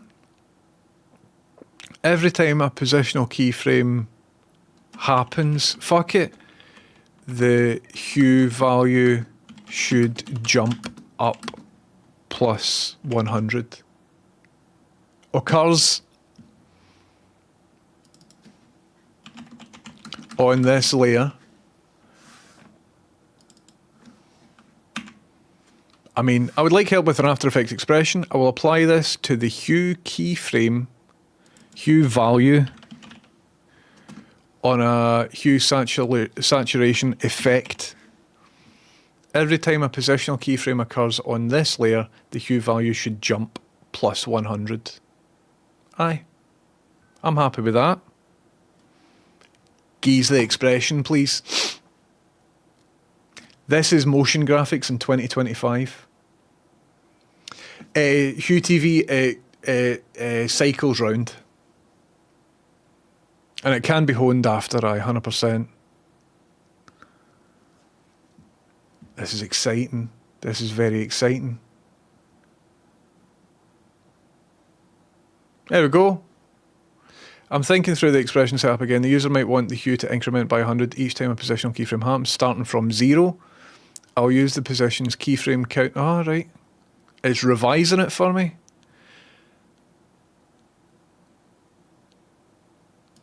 Right. So let's copy that expression. And then let's go to back into, let's save this first, right? Let's go into here. Let's go into here, actually. And then on this layer, I want an effect, which is the hue saturation effect. And then under It needs to be under channel range, I guess, because I can't increment. Oh no, I can colorize it. Colorize the hue. But the saturation should be max. Right, there we go. So now I can put an expression on this layer and just paste that. And it says the project contains an expression error 1 of 1. Okie dokie. Because there isn't a keyframeable. Well, what if I put it on the channel range instead? Right, so let's delete that. And let us stick it on the channel range, because I think, is the channel range the right thing? Maybe you could put colorize off for that. See this master hue value, that's what I wanted. But as it turns out, you cannot keyframe the master hue for some reason. Which is some bogus bullshit right there. But I've done this before. So there must be a way, and I think it's using the channel range. But it's coming up with an error. So what's the error saying? Okay, let's go back to ChatGPT and we will revise. Maybe ask it to choose a random colour from a list of colours. I mean, I could do. Oh shit. Well, what I'm thinking is the colour of the start and the end. No, they don't need to be the same. That's fine. That's fine.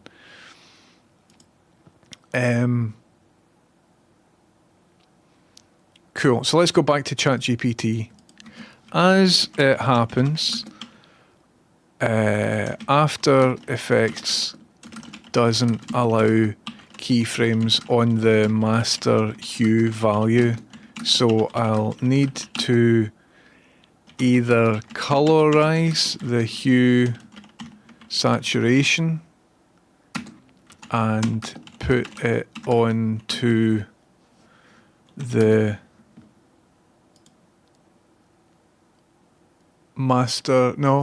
colorize hue value. I mean, that's what we'll do, right? So let's just pretend it's there. Let's delete this, copy that, bang, and then on colorize hue, because that's the same effect, right? So we put it in here, and error, so it's a type error, pause.keyTime is not a function. So let's see what happens there.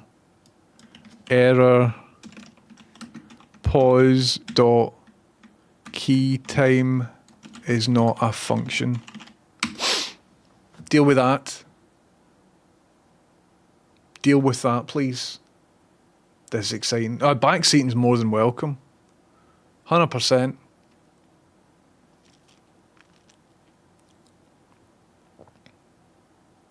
Aye, that looks right. That looks nearly right.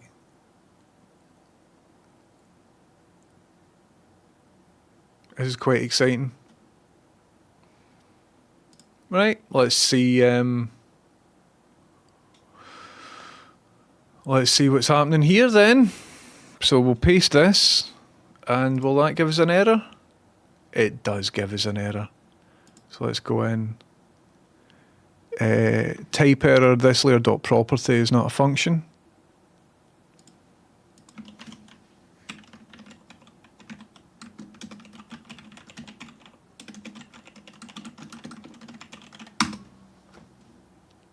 Let's just test ChatGPT's O3 Mini High.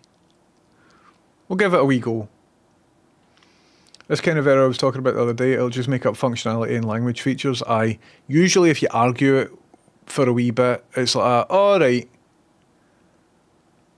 If it makes stuff up, I ask it, is this compatible with X? And it goes, oh sorry, here you go, and fixes it. Is Adobe Transform Group a thing? Do you know, I'm not sure if it is. Try using the built-in shortcut for the layer's position property. Ensure you use the correct case for this layer. Right. So if this one doesn't work, I'll just give it aye. Type error, transform.position.keyTime is not a function.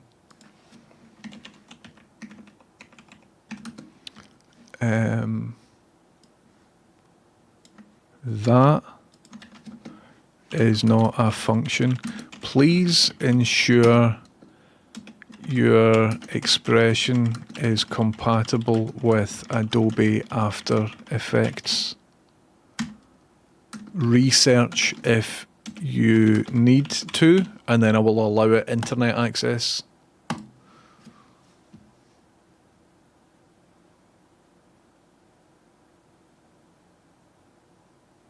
Surely now you would think it can do the job. Surely now. Please get a fucking grip, exactly. Try DeepSeek R1, I might do. Have you tried Claude? Supposedly it's better for coding, but I'm not sure how the free version versus mini. I haven't really. I haven't done a lot of coding. I've tried DeepSeek. I think DeepSeek's free, isn't it? Can you get onto DeepSeek without logging in? Deepseek.com. Rate limit reached. Look at that. If you go to deepseek.com, rate limit reached. So DeepSeek's having a bad time right now. What if I refresh the page? There we go. Start now. Have I already? Log in with Google. So let's do a wee face-off. Yep, give all my Google stuff to the Chinese company. There we go.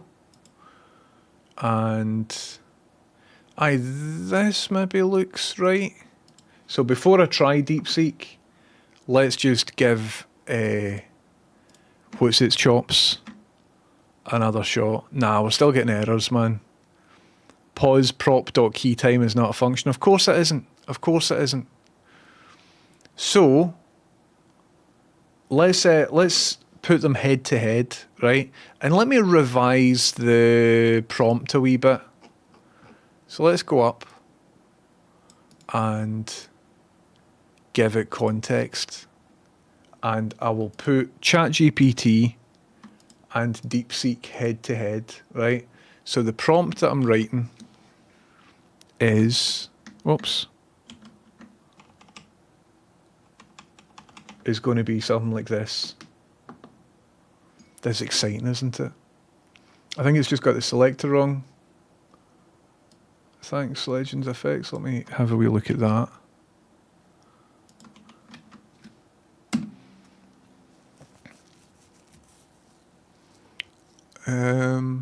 Property spec.keytime. Aye, that's it.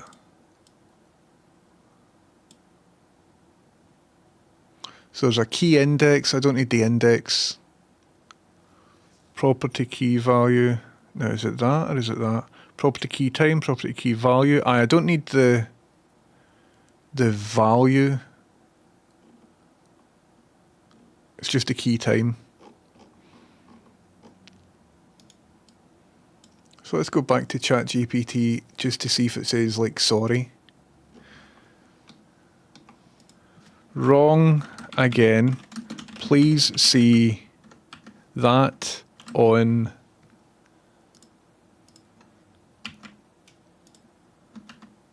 for reference.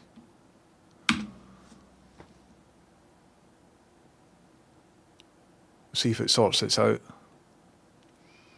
What I would like would be able to run an isolated LLM on my work machine, point it at the main repro, and then when I'm at my wit's end with a bug, just go find why X isn't working. I think that'll happen soon enough.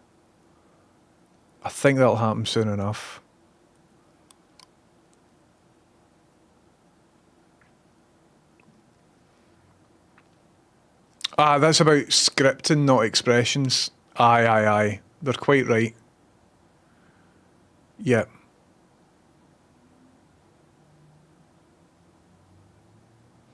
So an After Effects script is different from an After Effects expression. So let's do a wee bit of Googling. After Effects expression to detect keyframes. I mean, maybe you can't do it.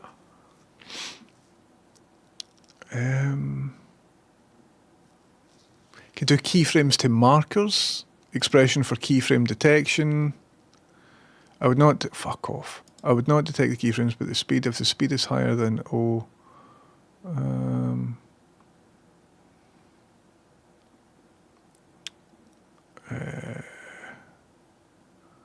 So I'm on Creative Cow. Creative Cow is where you end up when you're doing stuff like this.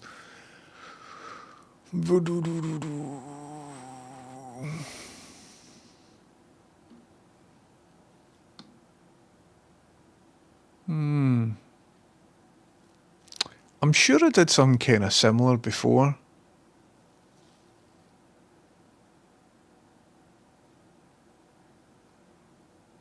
Let's see if this has spat out anything. I don't know about that Adobe Transform group. I don't know what that is.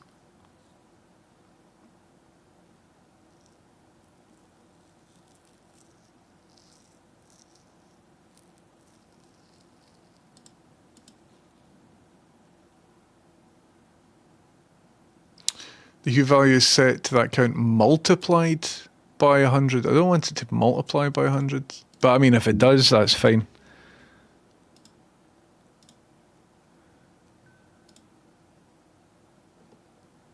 So this layer dot property is not a function. I mean, you are absolutely right. 2 wee seconds, I've got an email, a work thing that I need to have a look at.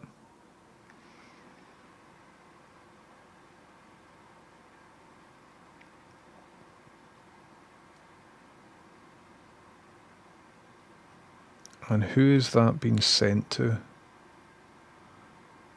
Just me?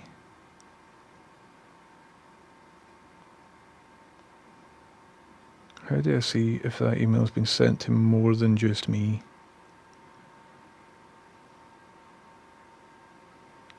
I don't think you can in Outlook, can you?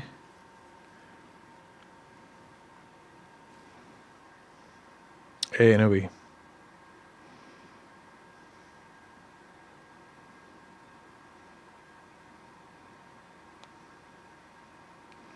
Cool. Somebody's just sent me an email advertising a job, but I don't know if that email's been sent to multiple people or just me. And in Outlook, you can't click on it and find that out.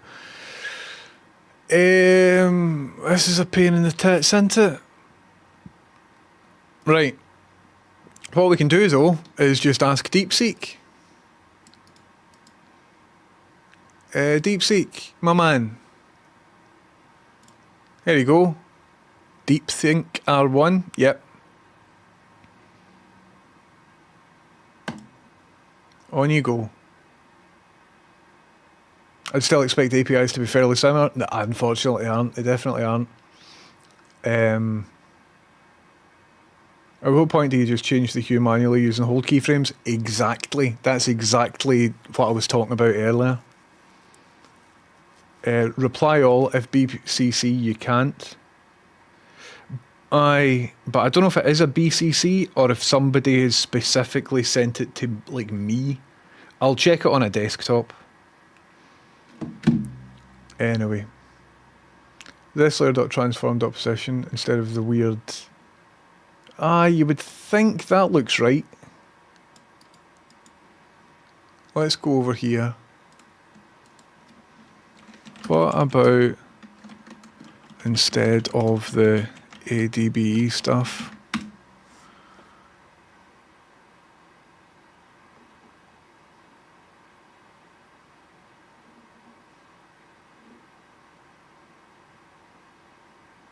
But it's the keyframes, though. It isn't real. We're not really addressing the position. We're addressing...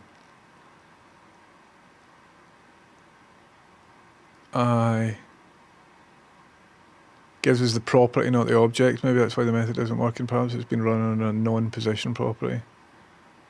Right, let's see what DeepSeek's saying. DeepSeek's crunching the numbers.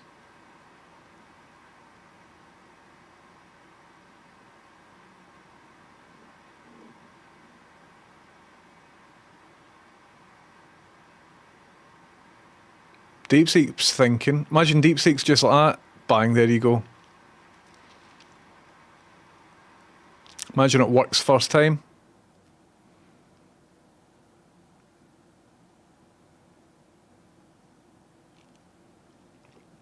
The logic and reasoning here looks solid. Yes, you can use a shortened notation and expressions writing bang is equivalent to that. Right. Right, let's give ChatGPT another go.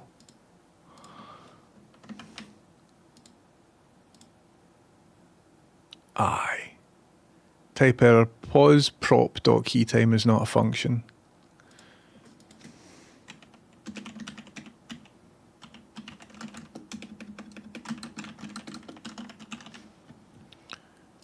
Which we've been here before, ChatGPT.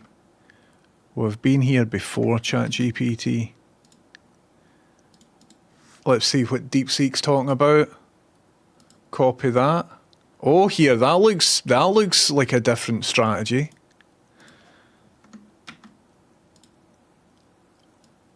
DeepSeek just one-shotted it, man. DeepSeek just absolutely got it, a belter. Although, I think I've... Aye, DeepSeek. DeepSeek is better at code and After Effects expressions than ChatGPT. I am paying for ChatGPT. This is the most advanced model of ChatGPT. I'm paying for it. And DeepSeek just like got it bang on first time. That's interesting, isn't it? That's interesting. Look at how long it took me to go back and forth with ChatGPT. Let's see. Let's try and make it feel bad. Right. So now that I've done that, right, let's call this working. So I'm going to just create a new comp just to test this shit out. So here is ChatGPT's most recent attempt. Oh no, it isn't. That is DeepSeek's version. Oh, ChatGPT just figured it out at the same time. Is it done the exact same code? ChatGPT figured it out just at the exact same time. And I wonder if the code is the same. That's weird, isn't it?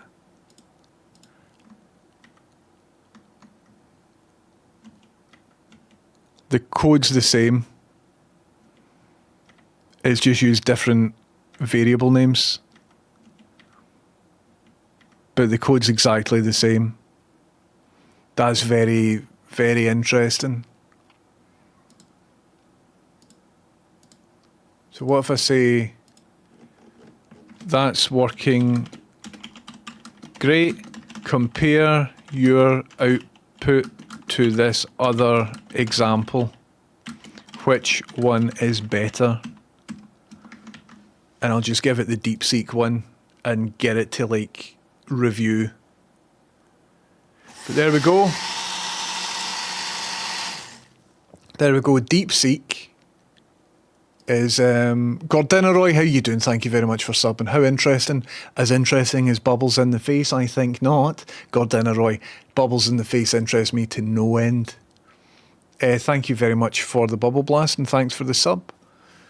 So ChatGPT, when confronted with a better version, here, how worrying is that? Well, not worrying, but just kind of remarkable that DeepSeek just kicked the arse off of ChatGPT. Both expressions produce the same result, however, the alternative version is slightly better because it assigns the current time once and exits the loop early when it encounters a keyframe that hasn't occurred yet. This improves efficiency, especially if you have many keyframes. So even there, how long, I wonder if this is time-stamped. Actually, the conversation's been going on longer than that, hasn't it? Because I had a previous conversation that isn't time-stamped. So I've been arguing with ChatGPT for how long's that been? At least 15 minutes. Maybe 20 minutes, maybe half an hour. Asked DeepSeek the same thing, got it in a oneer. I then showed ChatGPT DeepSeek's answer, and it says, DeepSeek's answer is actually slightly better. It's more efficient. Here, I might switch to DeepSeek for After Effects expressions. Very interesting. Very interesting. Gordinroy, that's cool, isn't it? It's cool. You get your name up here somewhere. I think your name shows here, and your profile picture shows here. I wonder if the pro £200 a month GPT would have figured out. Well, we're not going to find that out because I don't have £200 a month. Posted the answer I got in Discord for comparison. What did you use, Martin? What model? Oh, that's very exciting. Chameleon says, now, I'm not saying it copied, but you gave ChatGPT web access and had DeepSeek solve the problem in another tab. Do you think ChatGPT can look at our tabs?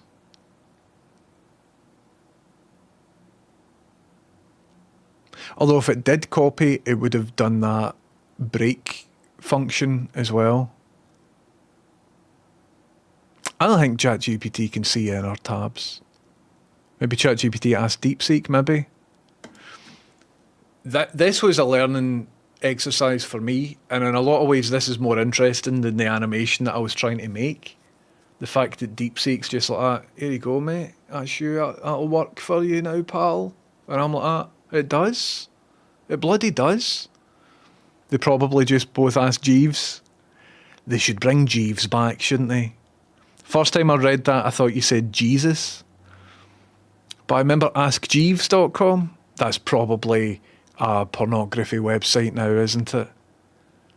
If a website could cross tabs, no one's email would be safe. Aye, QTV, it would be a massive controversy if it could look at your tabs. ChatGPT severely limited me after I pulled it up on being wrong 3 times last night. I said I'll see what DeepSeek says and they asked me to come back with results. They should bring Jeeves back. Do you think I should do Ask Jeeves and have like Jeeves pop up? That would be good. That's very interesting. That's very, very interesting that DeepSeek was just like, no bother, here you go.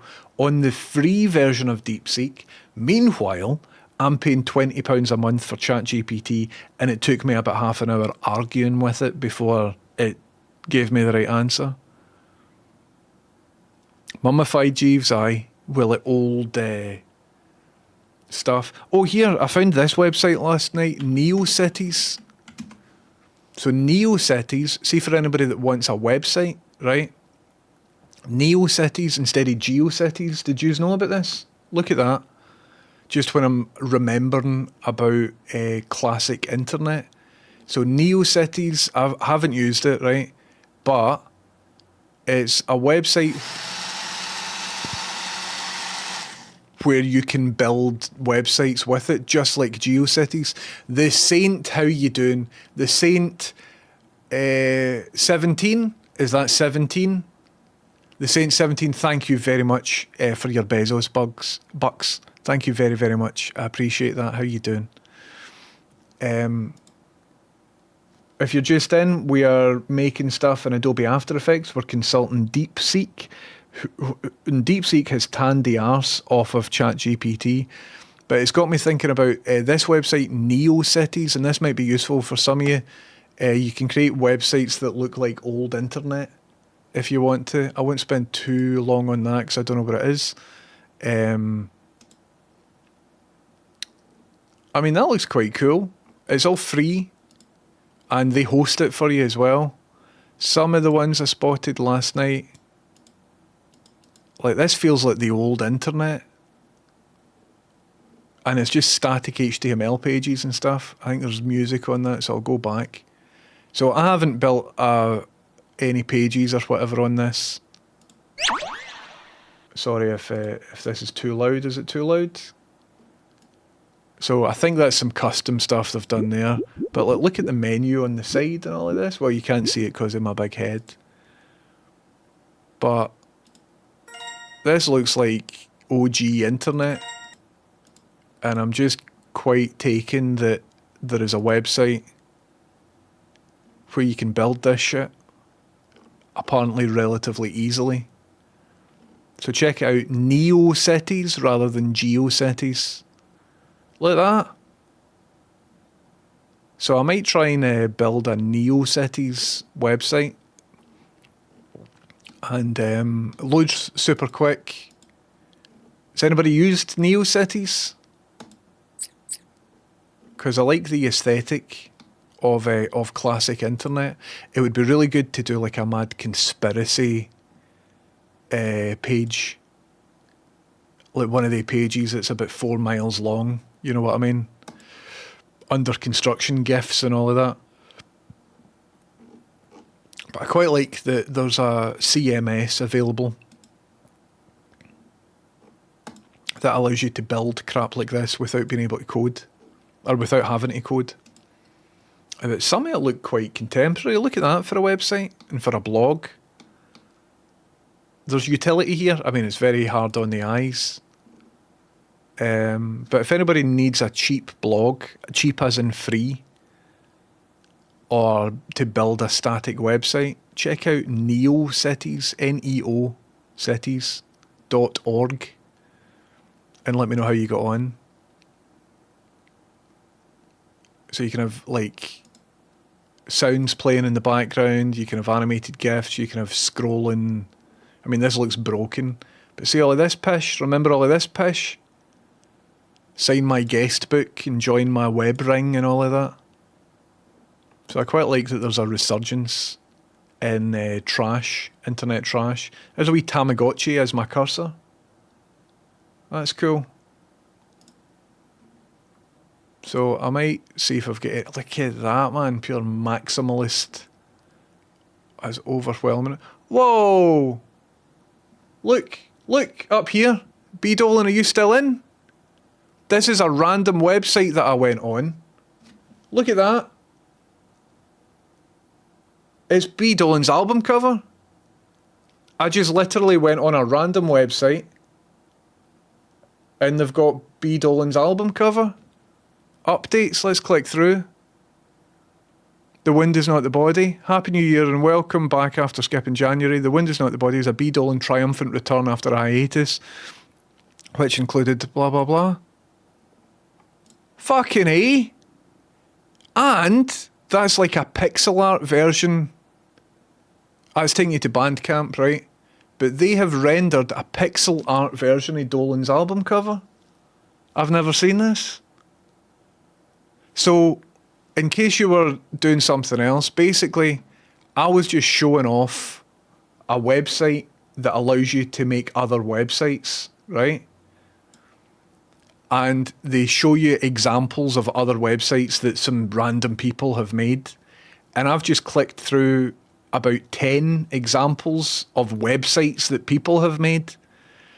And on the last one, I just clicked through, some random person made a random website, and their most recent blog post is about B Dolan's most recent album. And B Dolan happens to be in chat.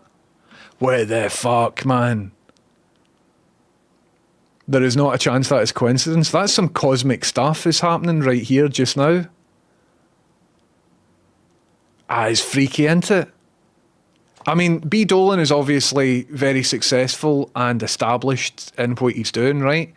But he's not Taylor Swift level, where you would expect him to be mentioned on a random website if you click it random. You know what I mean? That's fucking weird, isn't it? I mean, obviously a lot of websites have covered this, a lot of YouTube people have covered it and whatever else. But the likelihood of me seeing this just by clicking it random has to be kind of rare. Or am I just freaking out for the sake of it? That's an exceptional thing that has just happened there, isn't it?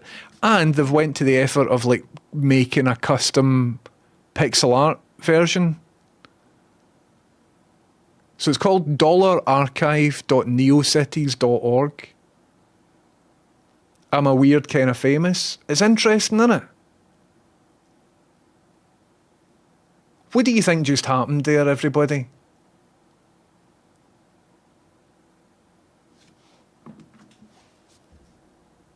I officially big on NeoCities, 100%. Not coincidence? If it isn't coincidence, what is it? Some cosmic shit or something? I mean, this is different from a YouTube recommendation or something, because YouTube algorithms, Twitter algorithms, all of that, they know that I'm into B Dolan and I've engaged with stuff before and things like that, right? But there's no algorithm feeding me that content. This isn't Facebook showing me what it thinks I like. None of that was happening there.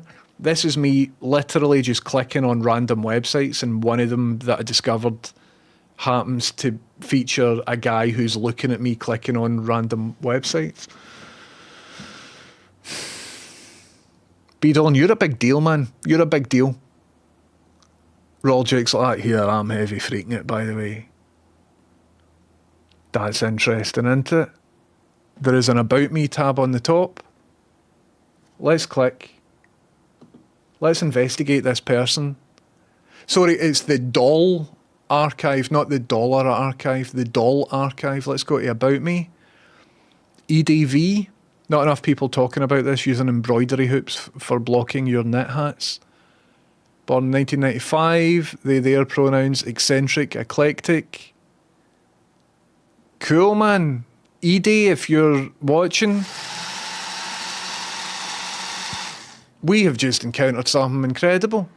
Zombie Sandman, thank you very much for subbing. Thanks very much. Welcome in. Hope you're well, James. Have some bubbles. Can you recommend a decent 75-inch TV for Xbox gaming, seeing as you're a tech wizard? Zombie, I don't know. I don't know about 75-inch tellies. I would need to go on a long research mission. If I gave you a name of a telly just now, I would be lying, because I don't know. The last time I bought a big telly was about 10 years ago, so my knowledge is a wee bit outdated. But 10 years ago, I found out that Panasonic were selling, or some other company were selling Panasonic tellies, but just rebranded for about £200 or £300 cheaper. So I can't remember what the brand was, but I found there was a way to get a cheaper equivalent telly. But I don't know. I'll be honest with you. See, if I don't know something, I say I don't know. And in this instance, I'm not going to give you an answer that isn't informed. But all the very best with your journey. And if anybody's in chat and can recommend a 75-inch television for Xbox gaming, feel free to forward it on to Zombies. If you've got the cash, and it sounds like you do have the cash, if you're talking 75-inch, I recommend going with OLED.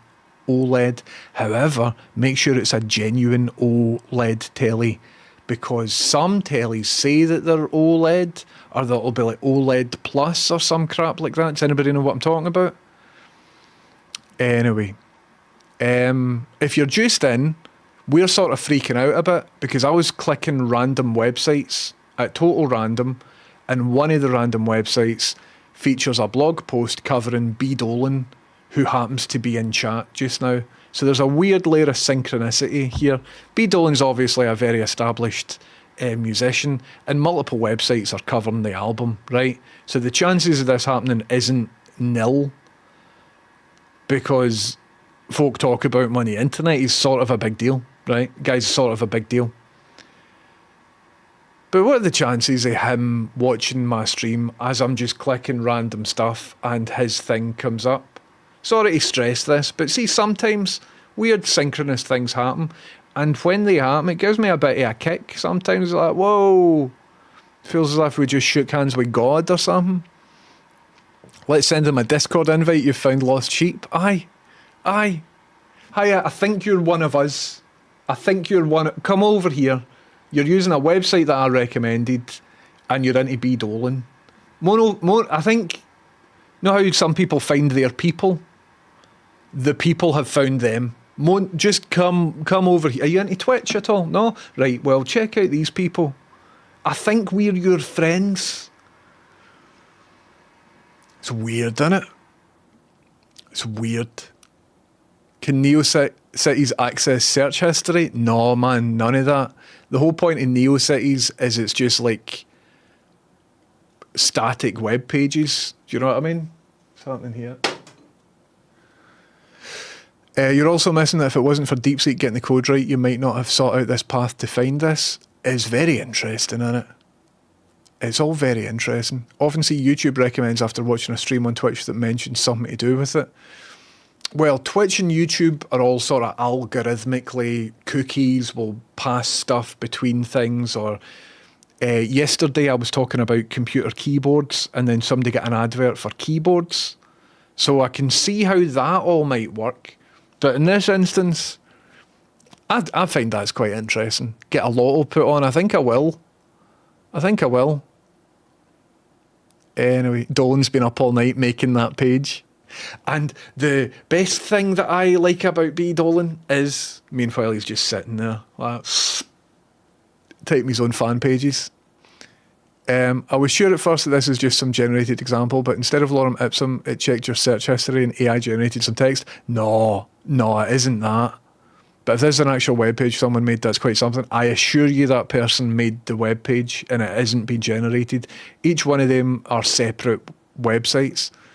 I've looked into all of this last night. I was looking at NeoCities as a concept. When I sat down on the plane to Europe, the guy on the other side of the aisle seat was a huge fan with my t-shirt and his bag. That's class. I think I'm not comparing what I do to your stuff, but I've been sort of recognised out and about from Twitch a few times, but not at an event. So if I go to a B Dolan gig, people come up, 10:30, I've seen your stuff or whatever. But just as I'm out and about, certain people... I remember the first time it happened, somebody tapped me on the shoulder, and I'm like, did you make a Radiohead video? And I'm like, aye. Just want to shake your hand, pal. And I'm like, right, please don't stab me or anything, I'm scared. And then a couple of folk, I was in the Apple shop once, just sort of standing, kind of terrified, because they've got all these blue lights, and I'm a bit agoraphobic, and it's really busy, and there's hundreds of people. Somebody came up, I like you on Twitch. And I'm like, oh, cool. I used to watch you during lockdown. And I'm like, well, I'm still doing it, so gonna just continue watching me, please. And another time I was in a park walking my dog and somebody came over, I watch you on Twitch. And I'm like, oh, cool, what's your username? And the guy was really cagey. He's like, I'm not telling you my username. And I'm like, oh, come on. I'm like, what, have we had beef before? Did I ban you or something? And he's like, no. And then his mate's like, just tell him the username. He's like, all right. And he looked really sheepish. He's like, my username is spunk on my chunk. I'm like, right. Well, it's good to meet you, spunk on my chunk. He's like that. Another time, I was walking in a park and somebody sort of did a double take. And he went, JH 1030. And he realised that he messed it up because at that point my name was 1030 JH. And I went, aye, but I could see that he realised, he shouted it. He was quite excited. He's like, JH 1030. But we were close enough that he didn't need to shout. And I could tell with the expression on his face, he's going to be thinking about that for a couple of years when trying to get to sleep and stuff. That'll be the cringe moment that comes into his head because he said my name wrong. But I was like, hey, I love getting recognised, man. I love getting recognised. And then I've met a couple of you at various other events. So the Blind Boy podcast and Dolan's gigs and stuff like that. If ever you see me out and about, come and say hello. I love it. But what are the chances of that, though? That is weird, isn't it? Chameleon says, this is like when I told someone at work I was listening to Dolan's album and they said they hadn't got round to it yet. That's cool, man. Dolan's a big deal. That is amazing. Kenzo says, I love that NeoCities is a thing. I once had a terrible GeoCities website when I was 15. As did I. What if the next site is one reviewing the Zaffer Cakes diss track? I had a GeoCities website that was dedicated to the Scottish Backyard Wrestling Alliance. And the Scottish Backyard Wrestling Alliance was just me and my mate Billy. And we would buy pasting tables out of B&Q and put each other through £7 pasting tables. There's no footage available of it, unfortunately. My mate Lewis was in one of the videos and then got all embarrassed and stole the copy of the videos and recorded over it. Because he got embarrassed as if it would leak out to the high school that he was in a wrestling video. But I'd love to find him, man. I had like purple hair at the time and stuff. How's the Games Master project coming along? Van Helgen, perfectly. Absolutely perfectly. If anybody's got any questions, video game related questions that they want to ask Games Master, I can show them working. He's more or less finished, Games Master. How interesting is it that we found that? Sorry to stress on it, but it's cool, man. Dolan has Darren Browned you into visiting NeoCities. I'm going to need that pixelated cover image. I'll send you the link there, although I think somebody put it in chat, but it's called the Doll Archive. I'll send you it on Discord just now.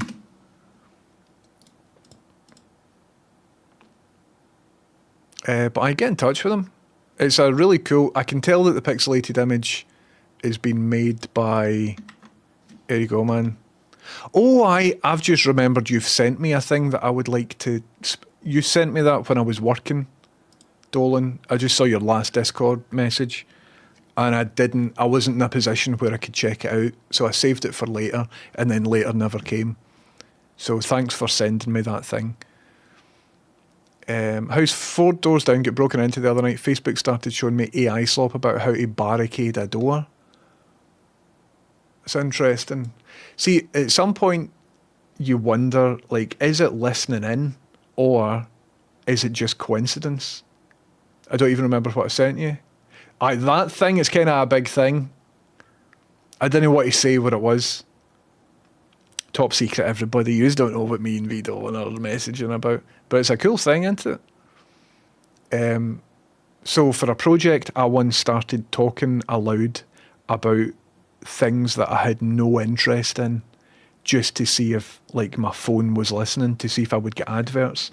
For example, I'm not, but I'm really interested in adopting a child. I would like to be a father. And so my partner and I are talking about adopting a child. No. So I might look at some adoption agency websites, adoption, children, childcare, nappies, and I need to buy loads of nappies and like a cot or crib, if it might be down as a crib. I need to buy some like cream and all the baby stuff that you buy. Child care, children's child. Let's see if I get any ads for all of that shit, because that's something that I haven't looked into. None of my history is in to do with any of that. So I did that like every day for a wee bit, and didn't get in. I didn't get in. Zafra recognised me once, set his security guards on me. Gordinaroy, I'm familiar intimately with his security guards and I know all their weak points. So if you want to send me a wee message, we can compare notes, right?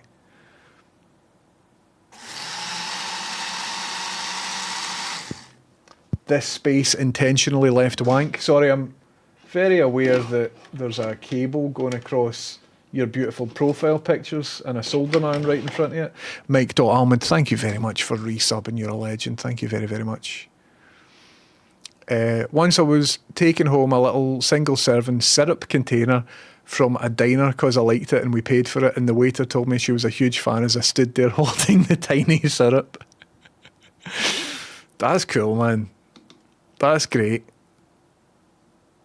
Someone came up to me in a club and asked if I was fluffy pink blonde. That was both cool and creepy. Class. Hello, wee shed. Welcome in. How's it going? He's just called a teacher mum. Aye. I remember there was a guy in my school called the teacher gran. Computer people in public. The new song from Bad Faith Actors. I hope you're keeping a list of these.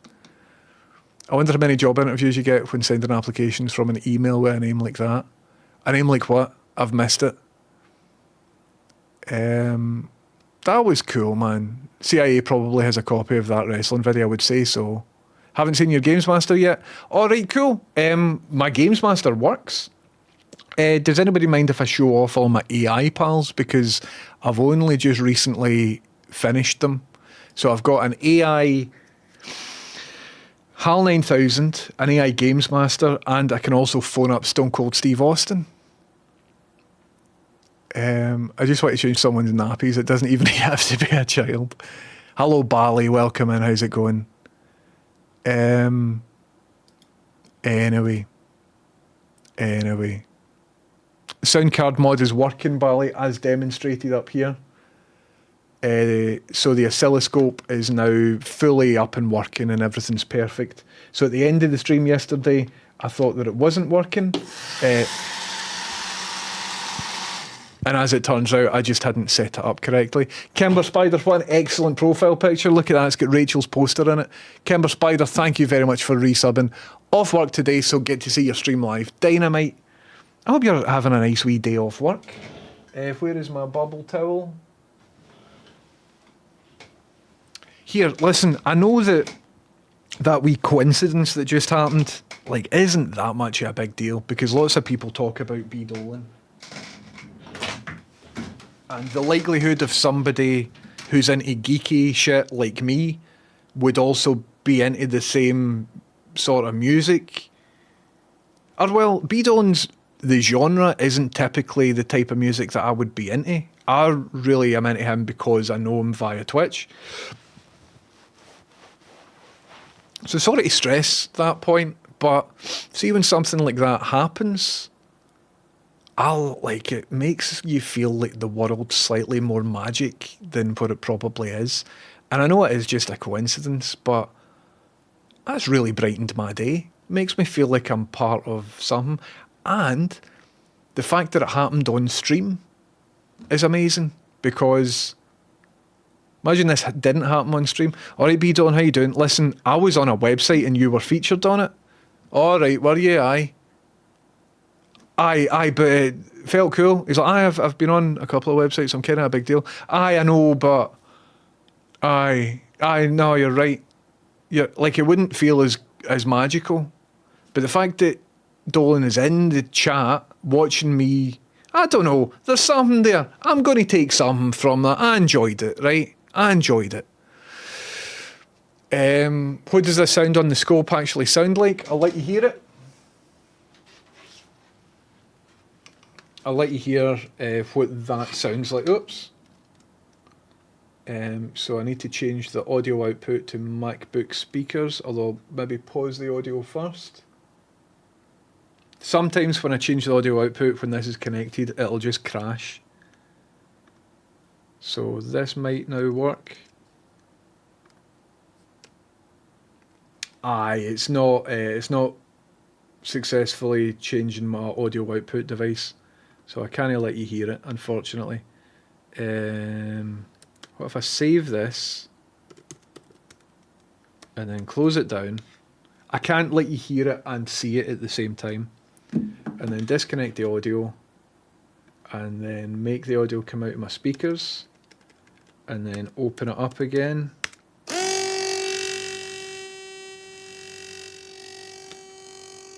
That's what the actual audio sounds like.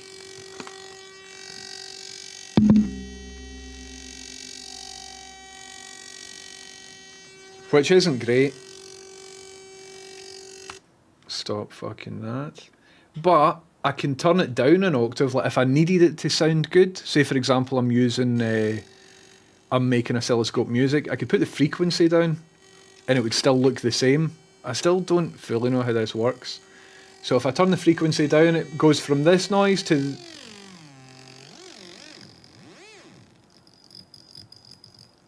I mean, that sounds cool.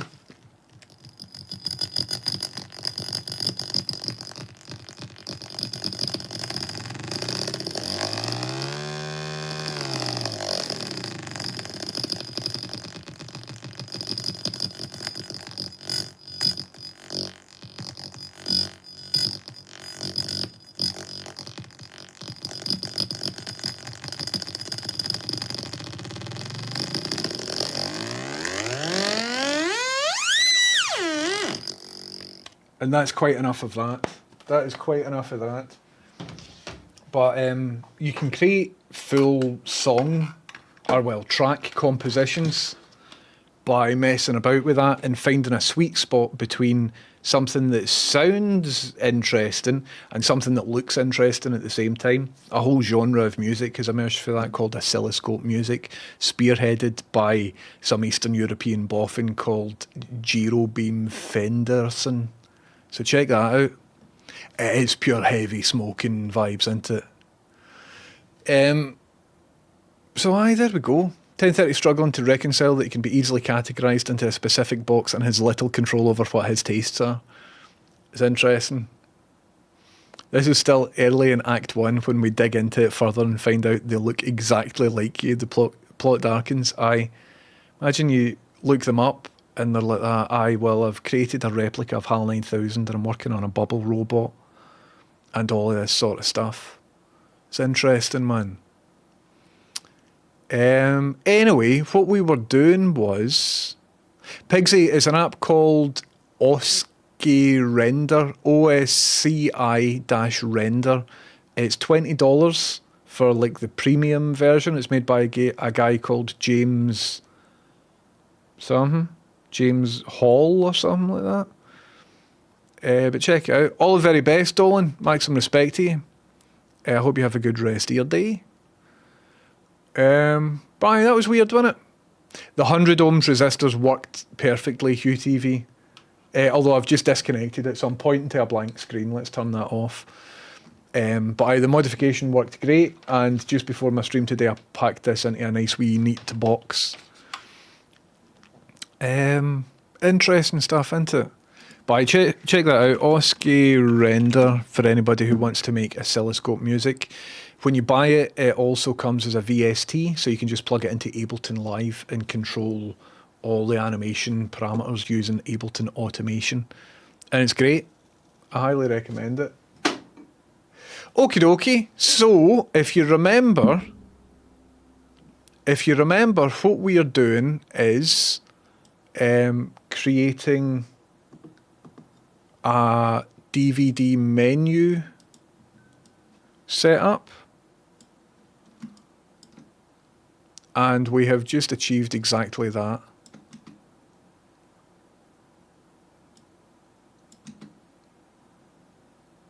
There we go. There we go, we've done it with the help of DeepSeek. And no thanks at all to ChatGPT. I think what I would like is if this looked low res. You know what I mean? So I wonder if I should apply a mosaic filter to the full thing. Let's save this and let's go to a new adjustment layer and we will stick a mosaic filter over the full thing and do 1920 by 1080, but then like divide that by, well, what happens if there's 192 by 108, and let's go sharp colors. I think that's too mosaicy, isn't it? So what about 1920 divided by 4 and 1080 divided by 4? Because it would be good if it looked a wee bit pixelated. What if I get rid of the mosaic, go into the, there's a comp called working 2, right, go into that, and then push this down to, in fact no, it isn't that. The one that I'm after is called render, isn't it? Yep, so it's this one here.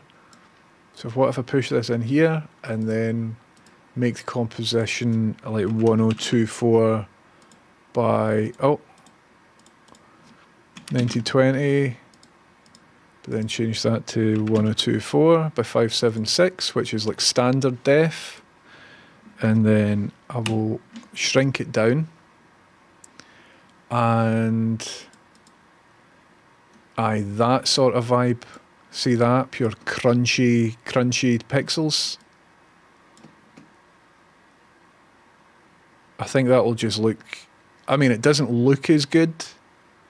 You're getting kind of crawling around it because it's not solid pixel values. Surely want it to be 24 FPS? Well, I'm streaming at 60 FPS. Is Windows 11 2.4H2 stable now? Is it safe to update? I couldn't tell you.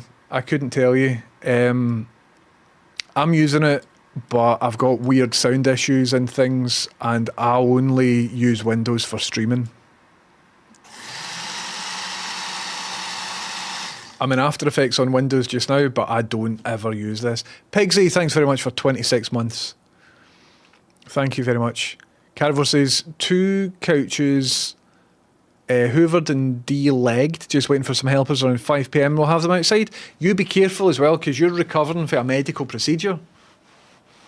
This has indeed been a fruitful endeavour, 100%. My God, we've had some interesting synchronicities today. That B Dolan thing was dynamite, and on top of that, we have had a big revelation with DeepSeek. I'll de-leg you. I wish you would, Mootsy, I'll be honest with you. I use Mac OS for After Effects, for all my After Effects stuff. I only use Windows to live stream. I'm a Mac person, although I use them both. And have used them both for a couple of decades. Tired and sore, but got my staples out on Monday. All the very best with it. World's ending in 2032. Do you think, Katoon? Do you think? I'm not an Apple shill. I would love money from Apple. If they're up for giving me money, I would take that. But look at this, everybody. We have finished our DVD thing. Look at that. That's great.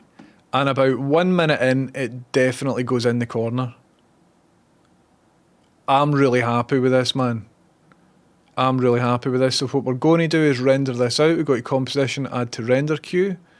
Let's render it as H.264. Is this going to crash? Let's render it to the desktop. And we'll call this 1030 underscore DVD. Right. And we will render that out. There we go. Let's see how long it takes to render a 5-minute video while I'm streaming. So that's 9,000 frames. Shouldn't take too long. So it'll take 4 minutes. So it's effectively rendering in real time.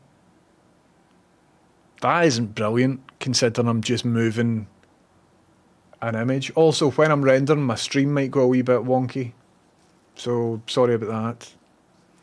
But once this is rendered out, we can test it on screen, and that'll be very exciting.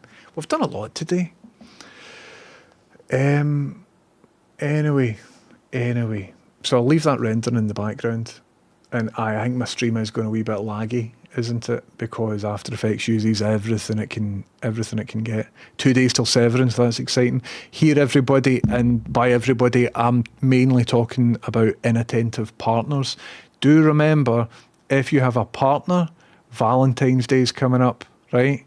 And I'm saying this to you particularly if you happen to have fucked up Valentine's Day in the past, because you've like, I was working in it, right, I should have, at least I got a card, sorry. If you're one of those sorts of people, you've got 2 days left. Don't fuck it up again this year, right? They don't deserve you. Sorry, that last bit was a wee bit uncalled for.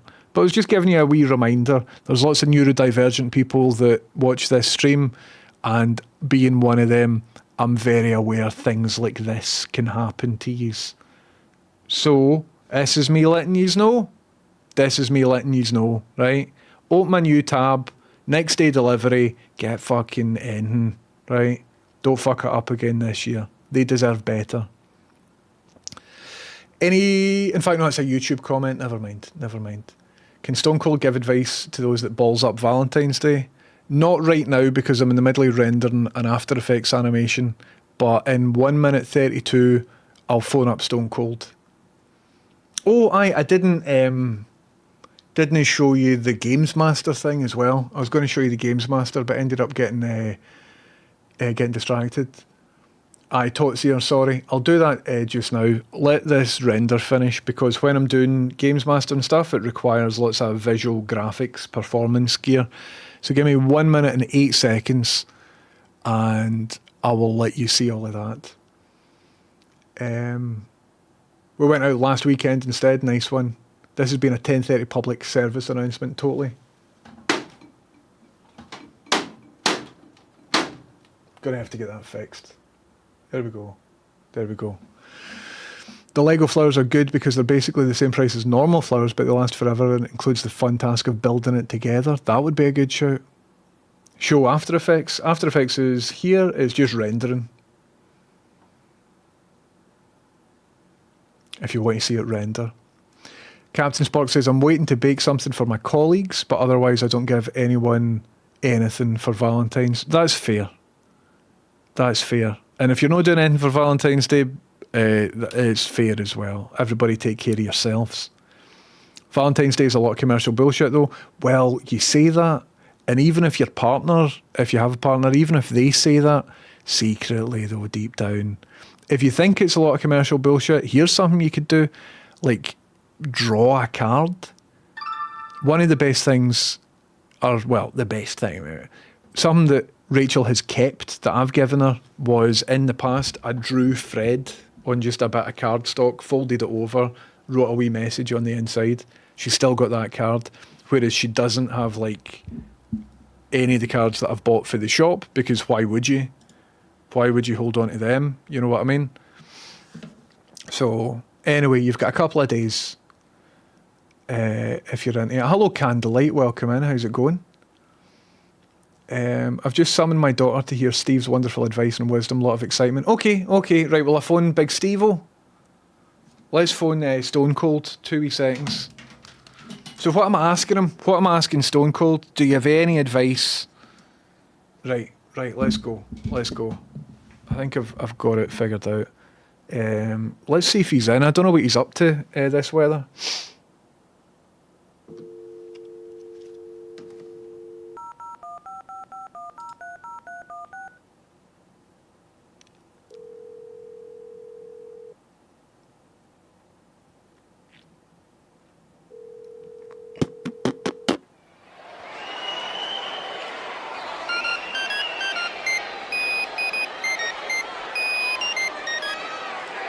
Austin. Stone Cold, it's me. How's it going, man? Listen, Jimbo, I'm here to help. Don't waste my time. I'm stone cold and I'm all ears. Spill it. What's the goddamn problem? What's got you all worked up? Listen, it's Valentine's Day in 2 days, right? And I don't want to fuck it up, man. Rachel she's great, right?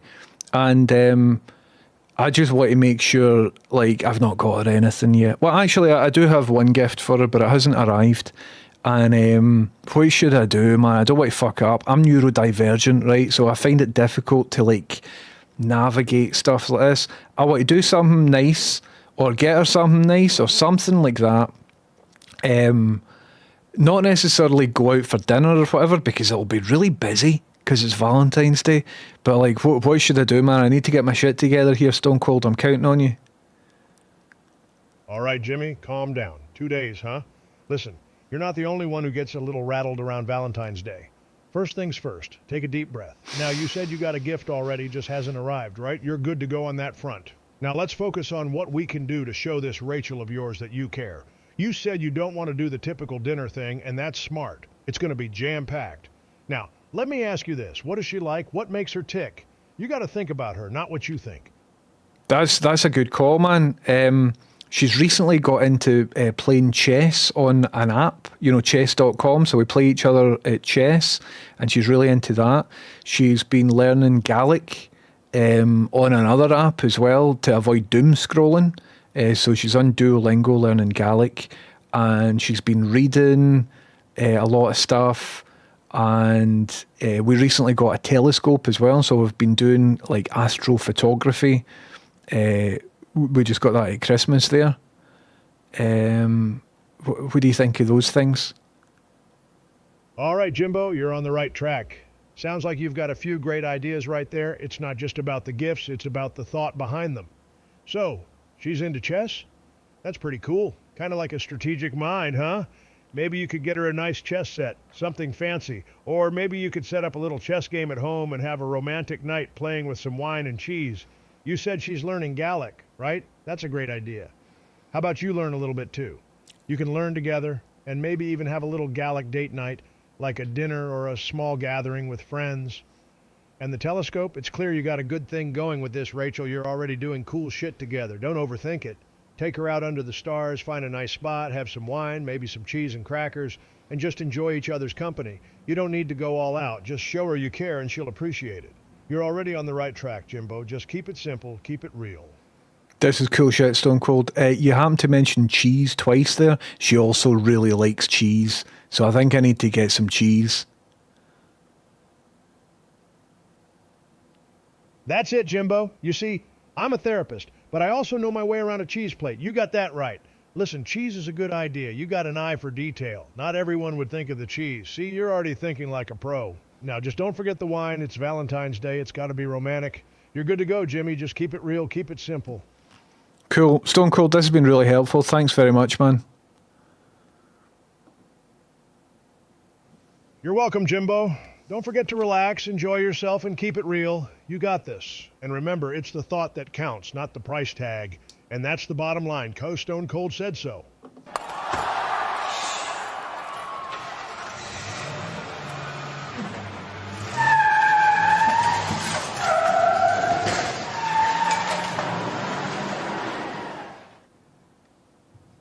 I think he's away. He's got a point though. Don't overthink it. Just get her cheese. Woman loves cheese. I'm going to go and get her a big slab of cheddar. I think. Wrap it up. Listen, everybody. I need to go and buy cheese because Stone Cold Steve Austin told me to go and buy cheese. So I'm going to go and do that, right? Because it is 2 days away, but tomorrow I'm going to be streaming, all of that sort of stuff. Do you know what I mean? So I've only got I'm going to go to the garage and buy cheese. I think she needs window wiper blades as well. I'm going to go and buy her a block of cheddar and some window wiper blades for the garage, right? That is a good Valentine's Day gift. I'm fucked, man. I don't know what I'm going to do. I don't know what I'm going to... Grapes as well. Aye, good shout. Make sure it's cathedral cheese. Aye, smelly stuff. Hold on, let me just make sure that what I'm doing here is great. I've really enjoyed today's stream.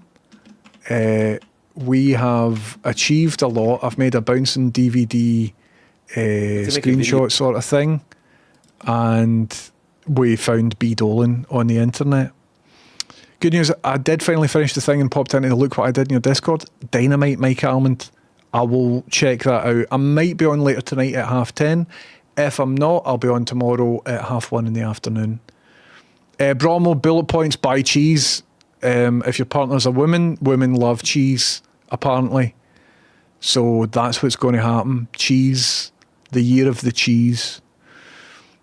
Listen, everybody, keep it real, take it easy. My name's James Houston and Houston's Boostin', and what we're going to do is go over to B Dolan, the man of the moment, the celebrity himself, the gentleman who is featured on many a random blog on the internet.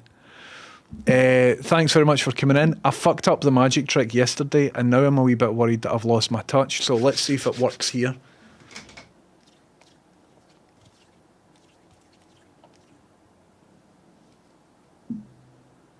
How did that look?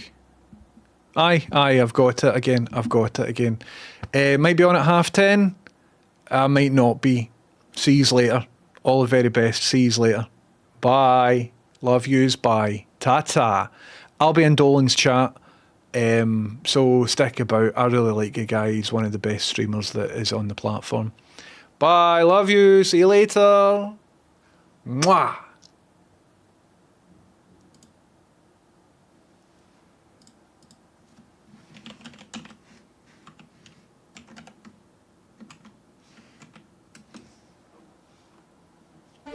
Oh my god. What are the odds? What are the odds